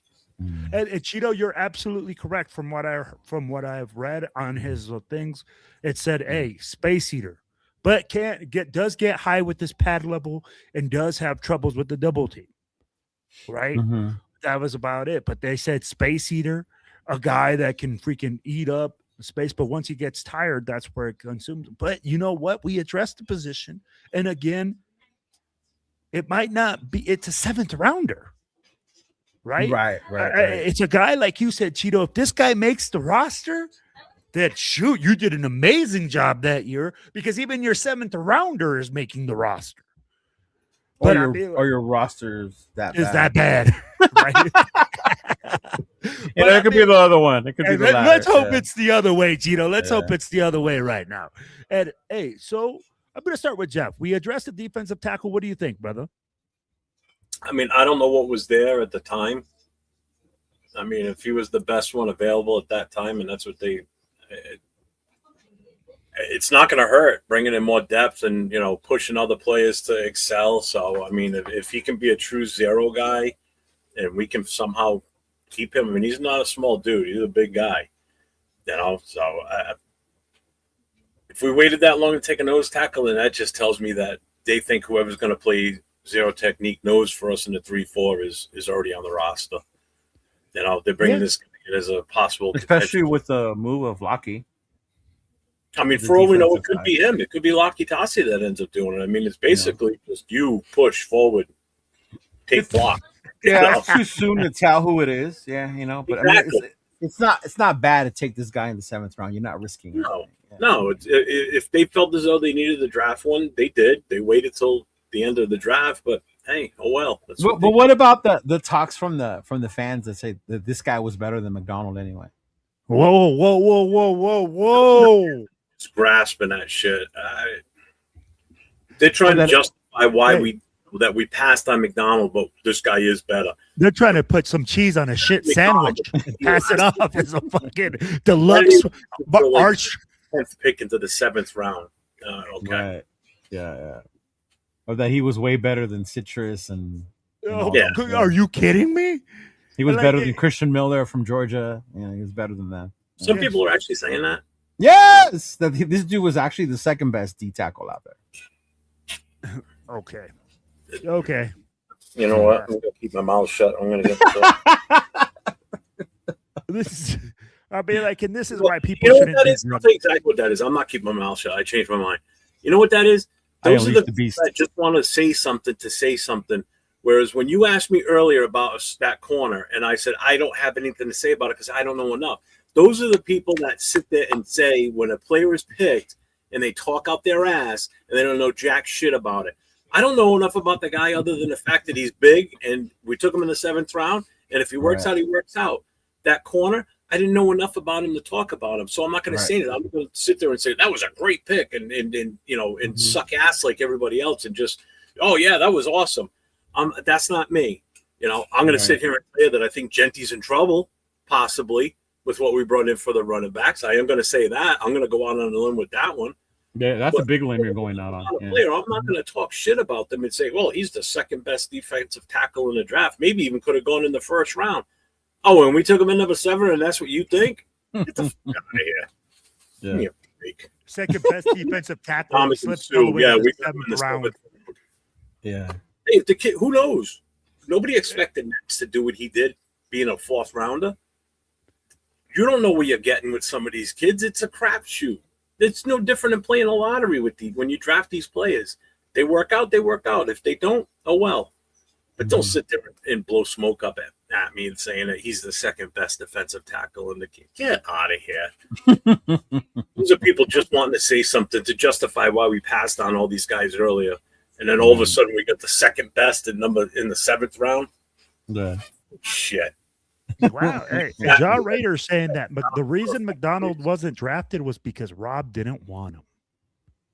But even if he didn't, it goes back to it's not just Rob's decision. And this is where people aren't paying attention to what the Raiders are doing. This is a unit. They're making decisions as a unit together. Jeff talked about it a couple weeks ago. This is the first time where it's actually Spytek's scouts out there, his people out there doing the scouting this year. Right? They're the ones going out there. They're the ones getting together, making these decisions about who they're going to want. Yes, they're talking to Robbie Lane. Yes, they're talking to Kubiak, right?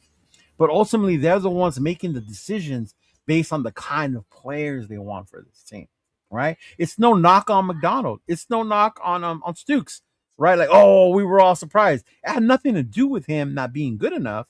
It's just a lot of us had our mindset on a wide receiver or that big D tackle.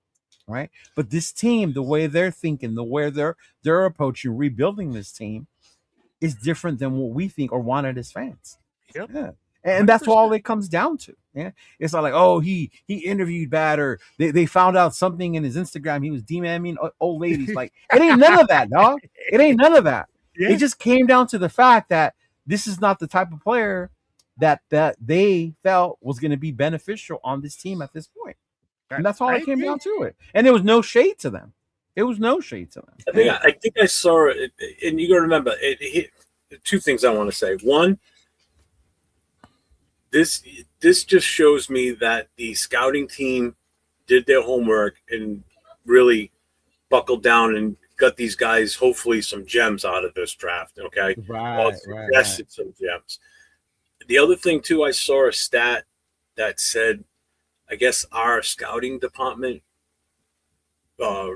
reviewed like 3,600 player files. Oh. I don't know if that was the exact number, but I think it was some crazy number. Yeah. Right. Mm-hmm. So you did see it too, right? I saw it. Yeah. So shout out to the scouting department, because so think about it. If these guys pan out that were suggested by the scouts and the guys that we drafted out from that, I got you, Xavier. Yeah. To think about it, they definitely did their job. You know, remember last year's draft was done by the prior regime scouting team. This one here was done by our own that was picked by SpyTech, and this has just been amazing. So if they went through that many files, and if all these guys pan out and make the roster, then guess what? They hit a home run. It's good. Yeah, it's good. Yeah, there it is. This was a 3,900. I knew it was in the 3,000. It was crazy. It was some crazy ass number. Yeah. Well, hey, those 39 files came up to these names right here, man. This is our 2026 draft class. 10 guys. These 10 guys were selected out of all those 10 files. How do you guys feel about this draft class now that we come after it? You guys have had time to digest it. Jeff, I'm going to start with you. See me in 3 years. I get it. But what do you no, I don't want to grade. What do you think about it? Like, I'm not asking you for a grade. Did you feel like we addressed issues? Do you think we did a good job? Do you think we did a bad job? What do you think? I don't think we did a bad job. I think there were some picks that were better than others for sure. I mean, everybody knows where I stand with number one. I mean, that's right, Edgar. I hope he works out. You know, seriously, if he starts this year, that'd be awesome, because now I'm really going to see the value for that number one. If he doesn't, then why would we take him at number one? But anyway, so bitter. Stooks was the only one that threw me off, because I never even picked his name or heard of his name until they announced it at the draft. Apparently, Jay told us about Stooks. We just weren't listening. Huh? Jay had mentioned him. Yeah. When? In one of our shows. I must have checked out because I didn't hear it. Yeah. Crawford, I love. Zune, obviously, I fucking fell in love with that pick. I figured you were gonna fall in love with that dude. Oh my god, yeah, you kidding me? You're gonna fall in love with this guy. That guy, he's awesome. I think he's got a lot of potential. McCoy, again, I think that's for the value of the pick at where we got him and what his potential is. If he gets his shit taken care of, he'll be fine.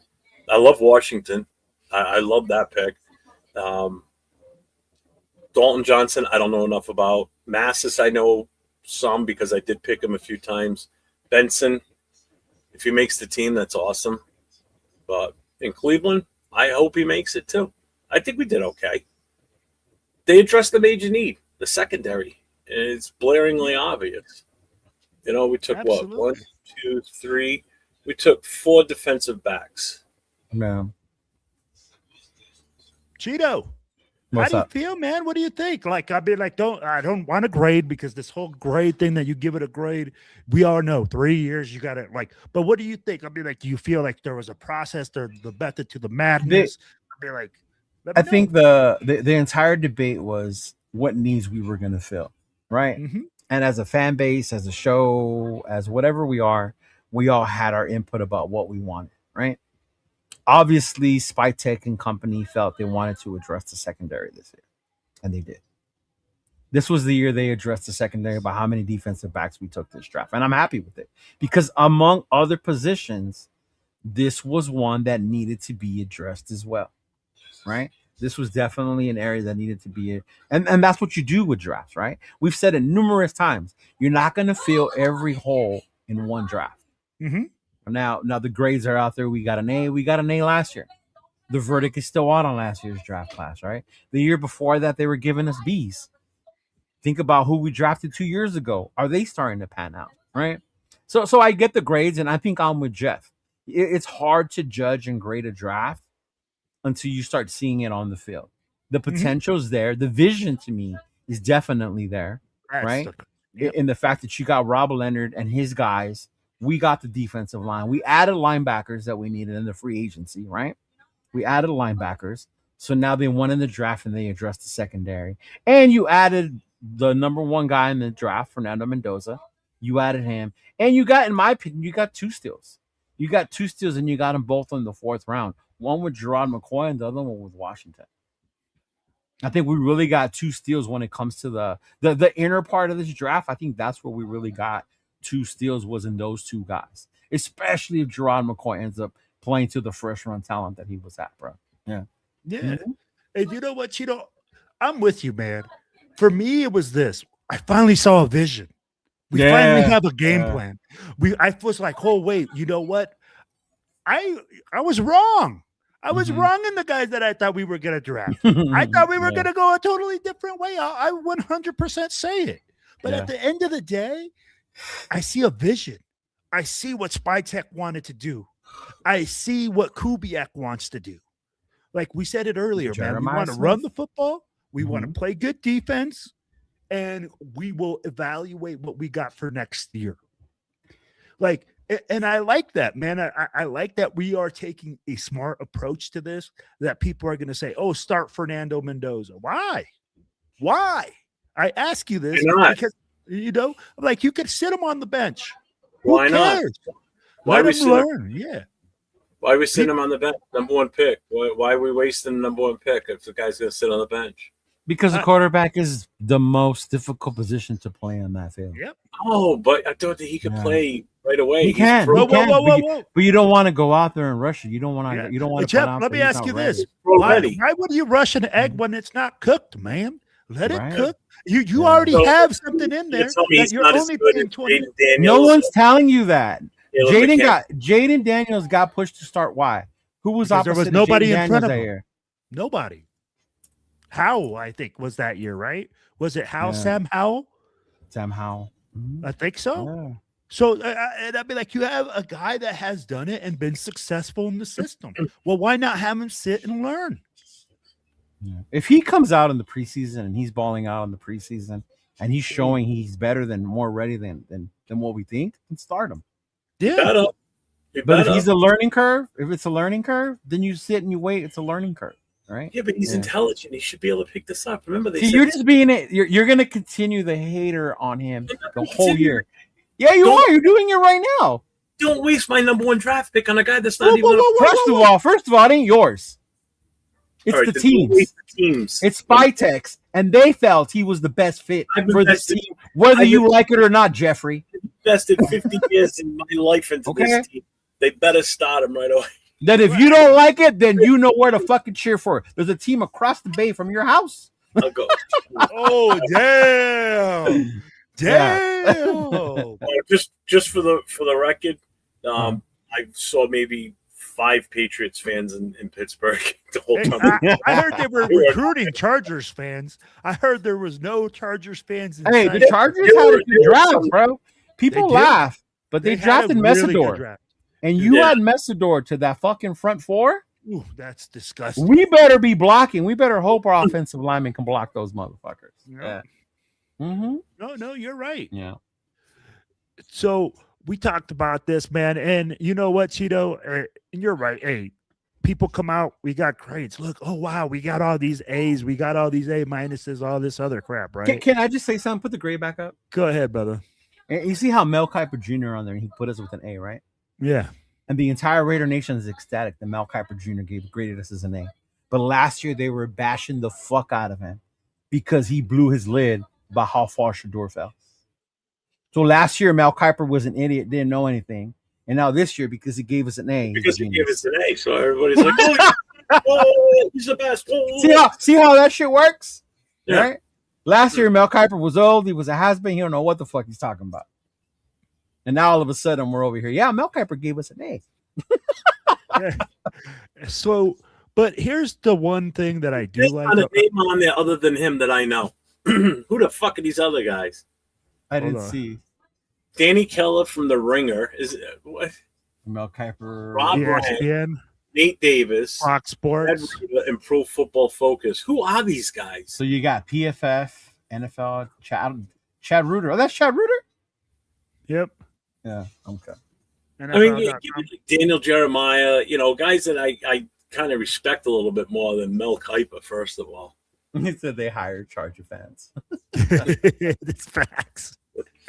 Hey, but I'm going to show you guys a little video from TJ Houshmandzadeh, who came out on the Speakeasy podcast, I can't believe I'm saying this. It's the Raiders. Wow. Yeah, I like it. And I'm going to tell you why. I like it. When you get you get Fernando Mendoza. Yep. And I believe he's going to be a good player. I don't know if he's going to be a generational player, but I believe he will be a good player. Yep. But I just feel like when you get Traden Stukes, low key, that dude is really good. Mm-hmm. He's a hell of a safety. And it kind of, you gloss over him because of Caleb Downs. Yeah. He's a really good player. But the biggest thing, when you get a first-round guy in the fourth round, that's a win. Jamal McCoy may end up being, if he stays healthy, one of the best defensive players in his class. Okay. You look at his college career, go back to Oregon State. Kid comes from Texas to Oregon State. Ton of interceptions at Oregon State. Transfers to Tennessee and does the same thing against supposed better competition. Yep. And then obviously he missed this past season because of his knee injury. Big, fast, and he gets his hands on the ball. Yeah. He intercepts the ball. And so I just feel like you get those two pieces in the secondary. Those dudes, if they stay healthy, Stukes and McCoy, are going to be 10-year players minimum in the league. Yeah. And with Mendoza going with Kubiak, I truly believe he's going to have a good to great career because of the coach, because they're going to run the ball. They draft the running back, Mike Washington Jr. So now him and Ashton Genty going to split time the same way they did it in Seattle. Yeah. With Charbonnet and Kenneth Walker. So I didn't think I would say the Raiders. Yeah. But I really, really like what the Raiders have done on the defensive side of the ball. Damn, TJ sounds so smart. TJ Houshmandzadeh sounds so smart. Yep. But he kept it real, though, to Jeff's what he was saying about Mendoza. He didn't call him generational.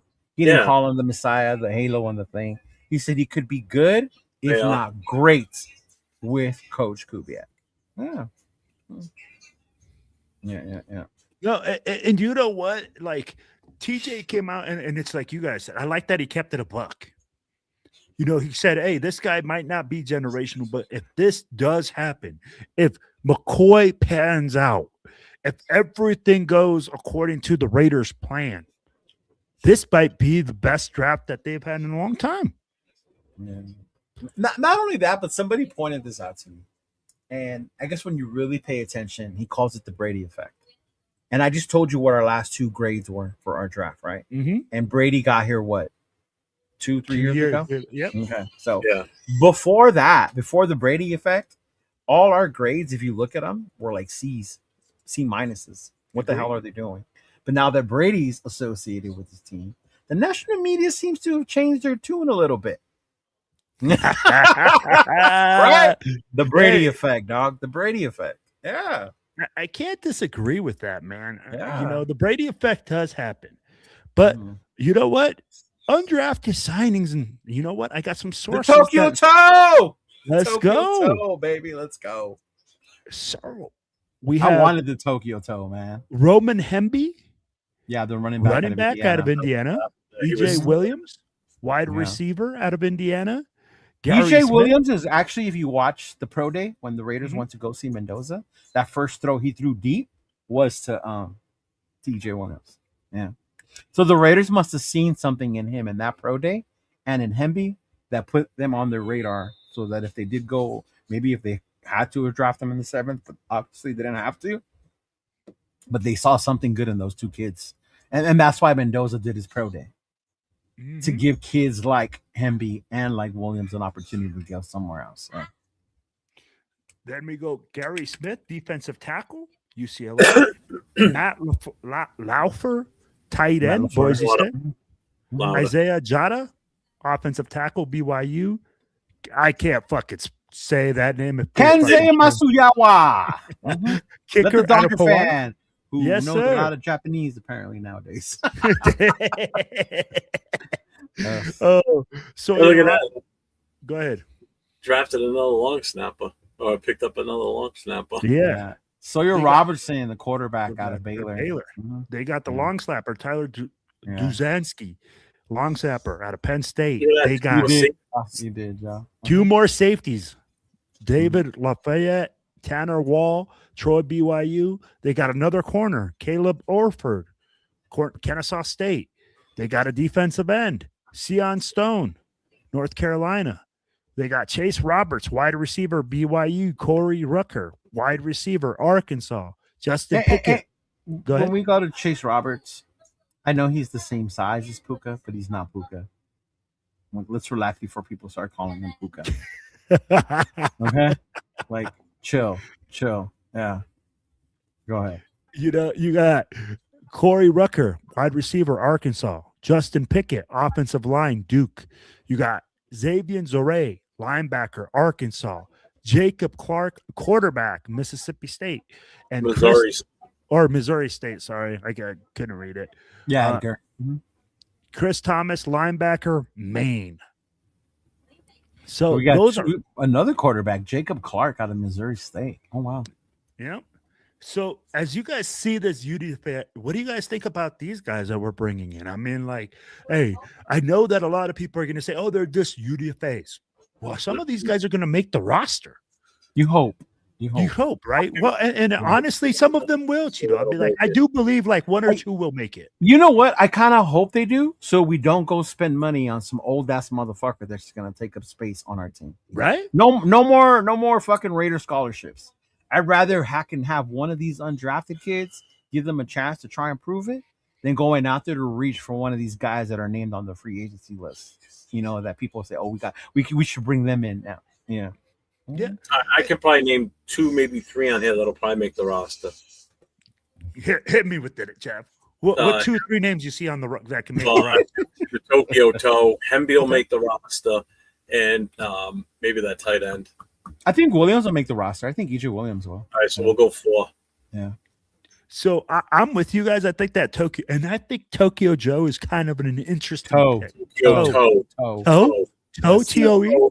Tokyo Toe. All right.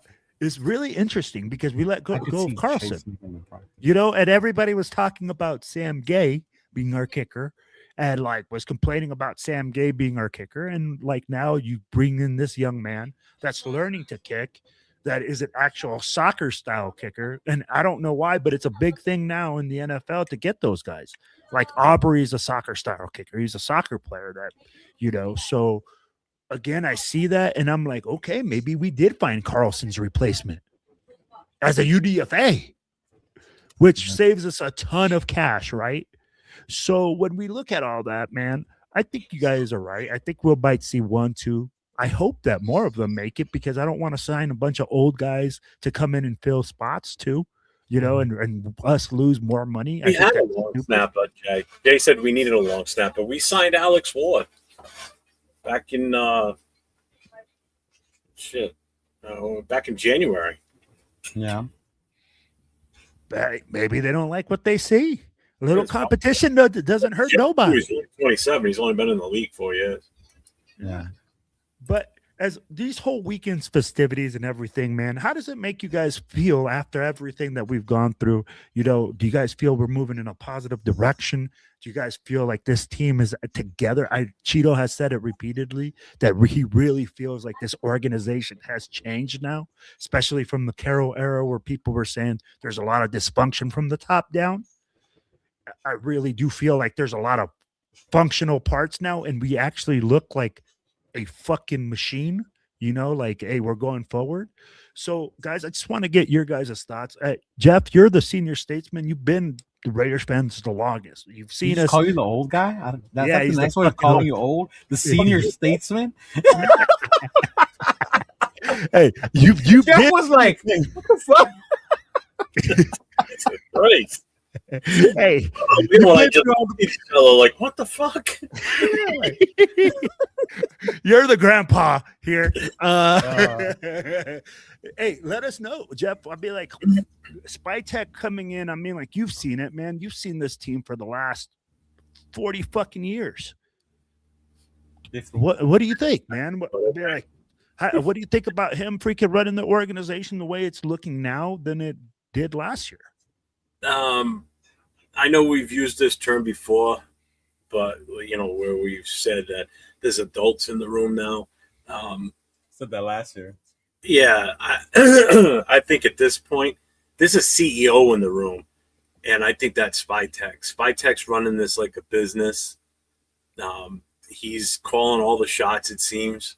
Yeah, I know he might have to check in with Brady or whatever because Brady is in charge of football operations. But you can see Spy Tech's thumbprint all over this entire draft this time. A lot of these picks, now that I've had a few days to look it over and see what we did, I'm not scratching my head as much as I was in the moment of these picks happening and when I finally caught up to what was done on the draft while I was out there. But now I'm seeing that this is, the only one that kind of shocked me was the move in the second round. But now I kind of get it after I'm hearing everybody talk about the kid and everything. So you can tell last year was not Spy Tech's draft. This was his scouting department doing their best. The writing's on the wall that we're going in the right direction. Let's just see it transform from where we are right now to getting these guys all under contract, sign them all, and let's get into training camp. And then we'll start really digging in and seeing what's going on, who's doing well, who's moving up, who's earning their shield. Let's see who earns their shield. Let's see who earns it and keeps it and what we can really pull. I think there's a good shot that a lot of these guys we drafted are going to make this roster because these guys are not void of talent. These guys all have talent for specific reasons. The only one that might not obviously play or pan out this year because of his injury, if he does elect to do it, is McCoy. That's the only one that's a question mark right now as to what ultimately happens with him. Do I feel good right now? Yeah, I do. But again, talk to me when the training camps gets going and we stop preseason games and we really see what this team looks like on the field. But I feel good. Chido, same question for you, my brother. Definitely hope Spy Tech has a history of, being a part of an organization who builds good team. You look at from the Broncos to Tampa Bay. That's what he was brought in here for, to do this.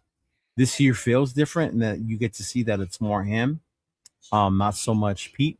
I think if you let him pick last year, I don't think he picks Action Chenty at number 6. I don't think he does. So definitely see more of his thumbprint with this team. But then again, I got to see it on the field.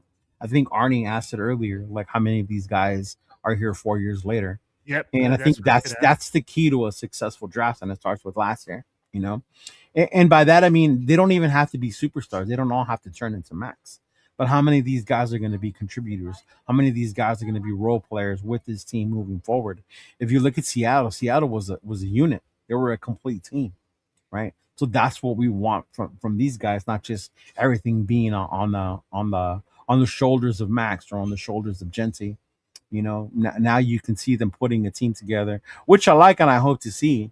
So to answer Arnie's questions, I hope we see all of them still here with this team in 4 years, right? I hope to see the majority of them contributing one way or another, even going back to last year's draft.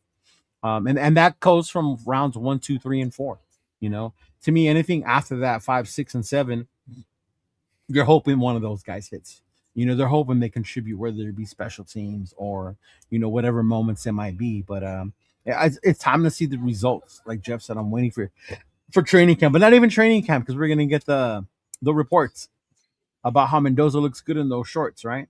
How that ball, how that spiral on the ball has never been so tight to the days of Kurt Warner. The ball is zooming through the air, yes. just Like, knifing through the defense. Especially when there's competition out against them. Yeah. So when you see the joint practices, which I hope they do again, when you see the first preseason game, when they name a starting 5 on the offensive line. Yes. You know? 5 months into the season. Yes. Which is basically the last month of the season to decide, hey, these are going to be our starting 5. Right. Yeah. That's when I want to start to see and then see a transition. I hope it was all dash last year after the first preseason game. Seriously. Hey, Jeff, I'm going to ask you that same question. Hey, how many of these guys do you see staying on this roster for 4 years? How many of these guys do you actually see that will make it 4 years? I mean, there's quite a few of them, to be honest with you, based on their pure talent and what they have. It's how they fit with the team is what it comes down to. They still are talented players. If they don't fit the system, or if they can't make themselves fit into the system, they may play themselves out of being on the team. That is a very well possible situation. I mean, like Leo said, you definitely expect your first rounder, your second, sometimes, your third and your fourth rounder. You expect those guys to make the team and be major contributors. So I think anything after that, if they don't make the team and they're not here after 4 years, oh, well, you were drafted late for a reason.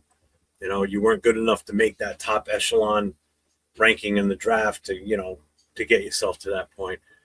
I don't know, maybe 3, 4. Hopefully, I'd love for all seven round guys, all of them to make it. That'd be the ultimate. I mean, you talk about now you got an A+ on the draft. If you go 4 years from now or even 3 years from now, and everybody we drafted, not undrafted, but everybody we drafted between round 1 and 7 is still in this roster. That's one.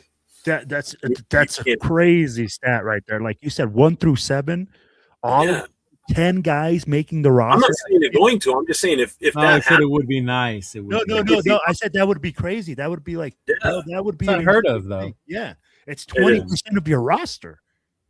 But you know what? We fall into the same thing every year. We look at the draft like, oh, this is gonna be a good move. We did good. We good. And Dylan Lobby was CMC 2.0. Remember?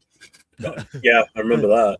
Yeah, how's that working? Look at X. It says, when we release most of our last year's squad, you will know how good the draft went. But not even then, because our squad was so bad last year that I would hope these guys were better than the guys we had last year. Absolutely. But hey, Jeff, I see you have some pictures loaded up, man. I just wanted to throw these up here real quick while I was with. Hey, but the future of AOC, man, doesn't look very bright right now. Hey, what, do you not see how many are on the roster now? We got like 5 quarterbacks on the roster. Nah. 5, 6. Honestly, if nobody trades for him, I could see him getting released and then signing somewhere else. Yeah. I can't tell. He won't be unemployed for long. He'll get picked. And I mean, like, the writing was on the wall kind of when you bring in Kirk Cousins. Kirk Cousins is going to be the starter. Even at I don't know, man. Some people really believe in him that he was going to beat out both Cousins and Mendoza. Really? We just never gave him the proper chance. Hey, and you know what? Dude, let's not even go down that rabbit hole, bro. Because I mean, like, people are gonna be like, "Oh, well, this and that," and I mean, like, I get it. He went through a bunch of coordinators. He's gone through a lot of changes, stuff like that. But it doesn't mean that he's had a bunch of success, right? So let's just leave it at that. He's the chief killer, bro. AOC, the chief killer. Oh, you mean when we run the football? Absolutely. He's gonna go sign on with Buffalo, and then when Josh Allen gets hurt, he's gonna beat the Chiefs. Hey, or he's going to go to the Chiefs and be Pat Mahomes' freaking backup like Minshew was last year. Mm-hmm. Who knows? You know what? I would not be surprised if that's where he ends up. I'd be like, with the Chiefs? Oh, yeah. That would be absolutely hilarious. So let me just bring this up real quick. So this is. Hey, I know that belly. Yeah, this big guy on the left here. No, the one in the middle. Yeah. Whoa! I know why is my Asian friend wearing sleeves? Was it cold That's out what there? I said to him. I said, I expected you to be in a sleeveless shirt. I'm the one that's in the sleeveless shirt. I'm always Yeah. so. But yeah, this was before round started. Round one started way before. They had just gotten there. And peep out how high the socks are on 805. Okay. Hey, bro. The higher the sock, the downer the full. Hey. I don't know what Chris is doing over there with his ankle socks, but come on, man. I was about to say to you, I'm like, don't be hating on the high socks, bro. I love. No. You could tell. You could tell it was from Cali in that picture. The only thing Severe had for Raiders was his hat. That's severe. That's severe in general, bro. It's always just the hat. Yeah. Mm-hmm. But yeah, so it was really cool to meet these guys. Whatever, yeah. After being in their chats for so long, and that we were able to hook up like this. And then after we left here, we went to that Redbeards, and they had an upstairs section, and that's where we were sitting outside, myself, Anthony, Dawn, and Christy, and we wait for our food to come out. So 805 was hammered already at this point. So he goes upstairs with everybody, and literally like every 5 minutes he'd come downstairs and go, "Hey, when you're done eating, come on upstairs. We're just kind of chilling up there right now." And, all right. And then he'd go back upstairs. Anthony look at his watch. He goes, "Probably be back down in 5 more minutes." Sure as shit, you'd see him coming down the stairs, come out to you. Yeah. So when you're done, come chill, come upstairs. It's like, dude, we know. But yeah, that was a lot of fun meeting up with them guys. It was a good time. They're hilarious, the three of them together. Chris is fucking funny. Chris is in his one-liners, man. He was just singing people. Every time a super fan would walk by, we'd all point him out to him, and he'd just look and go, "Jesus Christ!" He loves the super fans. So I wanted to do this because I think it's fitting with what we just went through, going through the draft picks and the undrafted players, that I wanted to kind of end it with this tonight, with the hope that these guys that we're drafting and guys that are on the roster now that are our stars eventually end up at the place that I went to on Saturday. So at the Hall of Fame, that's the goal every player has, is to eventually make it to the Hall of Fame. And I hope some of these guys do make it to the Hall of Fame at some point. So this is outside the front entrance with Dawn and myself, obviously. We took this picture. This was before we went inside. But I wanted to bring up 3 significant heads and 1 piece of equipment that I saw. Busts or heads? The busts. This is Art Shell's helmet from the Super Bowl. I forget. I think it was, what year was that? Bro, look at the gash on the right side. Yeah, I took pictures all the way around it. So I took a picture from the front, the left, the back, and the right side. And when I tell you that helmet looks like I could just take it and squeeze it, that's what it looks like. It looks like it's just made of mush. It's just so cracked and beat up. It's insane how much damage that was to that helmet. I can't make it any back when it was physical and they fucking practiced just as hard as they played. Yeah. But that's what his helmet looked like at the end of one of the Super Bowls. I forget which one it was. So the other ones I wanted to bring up is this one, Tom Flores. I went with 3 major icons for the organization. Hey, how funny you went with Flores, and he's 15, and our new quarterback, who you absolutely love, is going to be wearing 15 in his honor. And I, in all honesty, I get why you're saying it. What I did was I took a picture of every single player that was in the Hall of Fame that was ever on the Raiders. So even if they were here for like 1 year, 2 years, whatever, they still were a Raider. Randy Moss too? Yeah, I did. And then I took pictures of players that meant something to me. Warren Sapp? Yeah, unfortunately, I did. Hey, hold on, James Furpo. Raiders. We got to James Furpo. What's up, James Furpo?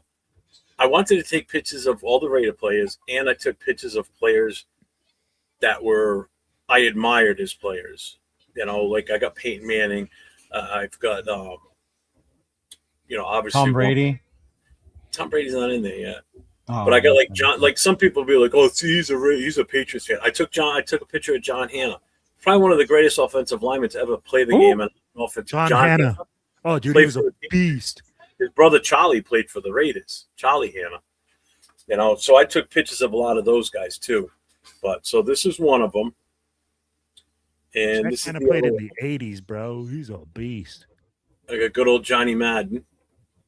And Warren Moon's above him. I got his picture too. Reggie White is right next to John Madden. So there's that one. And we're going to finish it off with the godfather of them all, Al Davis. And it is a creepy looking bust. In person, it's creepy looking. It really is. One lady said, no lie. Kids. Scared the kids? Yeah. Oh, man. And who is he sitting next to? I don't remember without looking. I forget who went in the same year off the top of my head. Obviously, I got Howie Long, too. I got one of Dawn because he was at the highest pot. So luckily, I had my selfie stick so I could extend my phone up and get a front view picture like this. Other than that, I'd have to hold it, and then I'd never get the right picture. But I got a picture of her standing underneath it with her Howie Long jersey that Leo sent us. So she was all happy. She took off. Once we got into the bust area, she took off running to find it. She wanted to think. She was so excited. But so yeah, that's one place. Yeah, that's one place there. If anybody ever goes to Cleveland for a Raiders Cleveland game, you got to go to the Hall of Fame. It's only about 45 minutes away from there. You will not regret going there. That was an unbelievable trip. From start to finish, the whole trip was just amazing. The Hall of Fame was the icing on the cake at the last day, full day there. That's what we did on Saturday. We went to the Hall of Fame, and I'm so glad we did. It was amazing to see the history. If you're into history of the game itself, if you're a true football fan and not just a fan of a particular team, but if you're a true football aficionado, you got to go to the Hall of Fame. It's a once in a lifetime thing. So, hi Raquel. Hey Raquel. Hello, my loves. Yeah, I don't know who used model for Al Davis, but it don't look like him. Yeah, some of those busts trip me out. That's kind of weird, right? Like does it give you like that little creepy feeling or whatever it is, like when you're looking at it, Jeff? Yeah. I actually, when I first turned the corner into where they were, the first thing that hit my head was John Madden's induction ceremony speech. When he talks about how he always envisions that when the last person leaves the Hall of Fame at night and they shut the lights off, all the busts come alive and they start talking to each other. That's the first thing I thought of when I first saw them in person for, really right there in front of me. That's the first thing I thought of. So I was like, could you imagine that if that actually happens? Because they're so close together that they could just sit there and talk. And it's just my mind was running just thinking of that. I'm like, that'd be fucking awesome. The conversations that would be had in there. That man. That's what was the most the best thing about it? The best part of the whole part for you for Canton? Seeing how much Raider history was in there, to be honest with you. How much history of the Raiders is in there? How much of an impact Al Davis was to the NFL? And even for me on a home base level, there was an NFL team here in Rhode Island called the Providence Steamrollers. So I made sure to get all the images of that too while we were there. The Providence what? The Providence Steamrollers. They were professional. They were in the league for 5 years, and they won the championship by year 3. And then a lot of those teams back then folded fast because they just couldn't keep. They were AFL or they were the other one? Part of the NFL. They were part of a professional league. Yeah. Well, you know how they were both their own until they merged? Yeah. But, yeah, if you go in there and it's just how much history the Raiders are a part of the NFL. Some good, some bad. There were 2 busts I wasn't able to get a picture of, and that was Fred Biletnikoff and George Blanda. because both of those busts were actually at the draft. Because they had, I took a picture of where they were, and they had a sign there that the bus is out for the draft.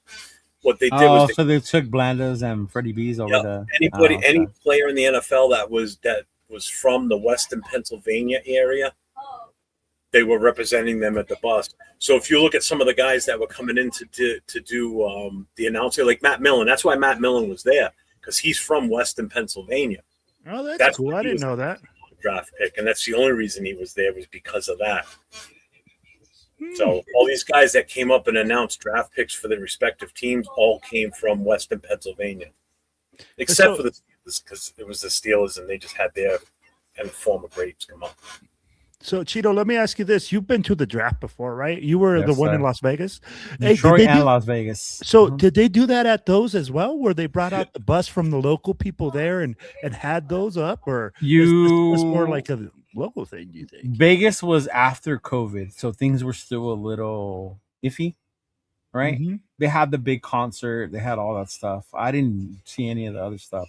When I went to Detroit, they did have all that stuff out there, the whole fanfare, the whole meet and greet, Barry Sanders, different stuff like that. Detroit was a hometown, so it was just different. Yeah. Mm-hmm. Okay. Like, I hope to be able to make it to one of those events this year or 1 year and see what happens, man. But Washington, D.C. next year. Oh, man, we'll see what happens, man. I hope to be able to make it. He's going to have to coordinate it with his travel brigade schedule. No, I got to coordinate it with my job. Right. Hey, I gotta make money. I work Saturdays, bro. I work Saturdays. I gotta save all my money for the season. I'm not Cheeto Prada. I'm like, shoot, everybody got a Cheeto shirt. Hey, and I'm gonna tell you guys what. Hey, if you guys are on here, man, make sure you support my boy Cheeto. He is as one of the hottest shirts with Mendoza that I have seen on the market so far. It is fucking everywhere. He has it on his Cheeto, what is that thing? The little thread channel. His Cheeto channel. It's called the Cheeto merch drops. Yeah. Mm-hmm. Make sure that you guys log in, man. He has it on his Instagram, and make sure that you guys like, share, and subscribe on all of them.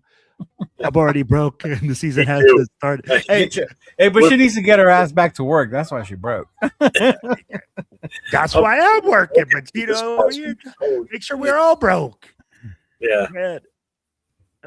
Gotta make sure we work. But hey, guys, let me ask you guys this, man. We're gonna take a little break. I know that we're gonna take a break until June at least. We said June 2nd, something like that, or we might do a little special at the end if we all see each other in Reno or something like that, or live in Reno. What are you guys gonna be up to for the next month? I have the summer kickoff coming up at the middle of this month. So those of you that will be going to Bakersfield, summer kickoff, get your tickets. I will be there. This will be my third year working it. Yeah. Mm-hmm. Yeah. So I'll be up there for the summer. Yeah. Any special drops going off? There will be an exclusive drop that day for the summer kickoff. And I probably won't say anything until like 2-3 days before. Yeah. But there's definitely going to be a special exclusive drop for the summer kickoff. So how are you going to release it? How are we going to know that if there's a special drop for the summer kickoff, Cheeto? Oh, you go on my Instagram page, you will see it. Go on my Instagram page, follow me. There will probably be some goofy ass reel, either that or I'll have MC wear it, and then you'll see it. You'll see it from there, and then that's how you'll know. Mm-hmm. All right, you see just take a pair. This is Raquel and cut it. Raquel says she needs that Mendoza shirt in a V-neck. Yeah, do you do women's shirts too, Cheeto? Right. Mm-hmm. You do? Yeah, I do women's shirts too. Okay, there you go, man. Hey, I said after COVID. After COVID, that's when it was in Vegas. That's what I said. So if you would listen, you would know. Okay. Yeah. And by the way, I hope you're happy. Tyree Wilson, the guy you were all happy and hype on, is a New Orleans Saints. If you still want to believe in him, go ahead. So that we told you about Tyree. Go ahead, guys. So dope. Hey, Jeff, what do you got going on for the next month, brother? Nothing. Wow, nothing. Just taking a thing coming up. It's May 13th. It'll be the last Raider Connection release. for a while. We're going to take a break on Wednesdays from that. The only other thing in May for me is mine and Dawn's, my daughter's, and my grandson's birthdays are all in May. He turns 1. And Memorial Day weekend. Jeff, come to Reno.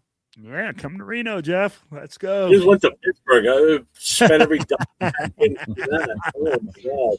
I wish I could. Careful, Jaw. Some people like to call us fake Raider fans for not believing in Tyree. Oh, my God. He was a worthless pick from the moment they said Raiders are taking Tyree Wilson. From that moment on. Right. Hey, Jeff, you need to be more positive if you're going to be a Raider fan around here. Okay. I'm going to tell you, man. I was was at work. It's not looking like they're supposed to look on the field. Then I'll be positive. Until then, I'll be the same grumpy, get off my lawn guy. Yeah. When they traded Tyree, bro, I was at work and my son came by and he was like, Dad, the Raiders just traded Tyree Wilson. And I said, shut the fuck up. Somebody took that dude. Are you sure? I was like, who did we leave the bag to? Because we just got the bag. And they were like, he's like, to the Saints. And I was like, wow, bro. This guy made some things happen. I didn't think that anybody would take Tyree in a trade. Right? I thought really he was going to get released. I thought we were going to eat that money and not get anything back, but to be able to move up and get a player, because that's where we got the corner, right, from Cal. Or was it in the 5th round? What? Right? Was it the corner from Cal that we did it with? Yeah, we traded him with. Wasn't it a 7th rounder for him? I think I can't remember exactly how the deal went down. I think we made a few trades late in the draft. Yeah, we made a few towards in. But yeah, and the Saints declined his 5th-year option to the trade. Yeah, they did. So they declined his 5th year. They basically just did it to like get another guy off their roster and eat the money. He's got to prove it. Yeah, eat the money. Yep. So I'm like, hey, that's going to be an interesting thing, man. But hey, guys, man. Yeah, it was the 5th rounder. Yeah. Yeah, that's the 5th rounder because we moved up in the 5th and then we traded a 7th and Tyree Wilson. Yeah, we traded a 7th and Tyree. Yeah, we traded. Yeah. Which, you know what? At the end of the day, I was like, wow. Like, bro, like that really shocked me that somebody took him and that somebody did it. So, hey, good on John Spytek. But I'm like you guys, man. All I got is going on is, dude, I don't have very much going on except for the international football show that I'm doing with my former players and coaches and stuff like that I've worked with overseas. And that's pretty much it, man. Nothing Raiders related, just going on vacation with my family and enjoying some time. And I hope you guys do as well, bro. I hope you guys go out. I know that, Cheeto, you're a big family guy, man. I hope that he's got time to go on vacation, Jeff. Yeah, I do. Raider draft. Hey, what a Raider fan. What a Raider fan. I am, man. I'm such a bad Raiders fan. Gosh. Gosh. Darn it. Hey. But I hope you guys do take some family time, man. I hope you guys have some great times with your family. Enjoy this, man. Enjoy this break. I know that you guys put in a lot of work, and I want to tell you guys, man, how much I appreciate you guys. I'm like just, letting me jump on with you guys and do a show, and you guys have really like helped me out a lot, man. And I really do appreciate it, fellas. I really hope you guys enjoy your time off, and man, I can't wait to get back at it when we're energized and there's some stuff going on with the Raider season. Absolutely. So what was the verdict? We're taking a break from this from here on, right? Yeah, I think this will be our last Reno. Yeah, so after Reno, so we're gonna go June 2nd, I believe we'll be back on. Yeah. So we'll all be back on Tuesday nights on June 2nd. Yep. We'll be all back together, man. Catch up, see what's going on. I'll be like, I'm here. I'm sure I'll hear a lot of great things about summer kickoff and the Cheeto Lounge. I heard the Cheeto Lounge might have an extension this year. So I'd be like, who knows? Who knows what goes down in the Cheeto Lounge? Maybe he gives us some back behind the scenes looks of the Cheeto Lounge. It brings it to. So it should be interesting, man. But hey, for real, Spytek getting busy. He got picks for Gino and Tyree. Yeah, right. Absolutely. Yeah. But hey, fellas. I appreciate y'all, man. Much love. Yeah. So we'll see you on the Most Notorious show again in June 2nd. Yeah. So June 2nd, 8 p.m. Mountain Time. We got to be going 7 p.m. Pacific Standard Time. And we'll bring you guys all the latest and greatest, man, of everything. Don't we have a president's meeting that day? Isn't that the first Tuesday of the month? Oh, that's true. So we'll be actually an hour behind. So we're going to start it at 8 p.m. Pacific Standard Time, 9 p.m. Standard Time. And, hey, we'll get it out there, man, and we'll let you guys know exactly what's going on. Well, we would still be going on at 10. Meeting's over sometimes 5 minutes after it stops. It all depends on how long that meeting goes. But yeah, it shouldn't be that long. Shouldn't be that long. We'll figure it out. Same old, but we same should. old. Yeah. But hey, before we go, man, like I said, make sure you stop by the Cheeto store, man. I want to hear that this man has sold 100 shirts by the next time we do a show. Hopefully, man, I'm like, hey, my man is out there putting in hard work. I seen the drops, guys. Make sure that you guys are supporting a brother, man. All this hard work has to go somewhere. So at the end of the day, man, it's all about the Raiders. Let's fucking go, baby. Stay safe. Go Raiders. Go Raiders. Don't drink and drive on Memorial Day weekend. Call your Lyft drivers.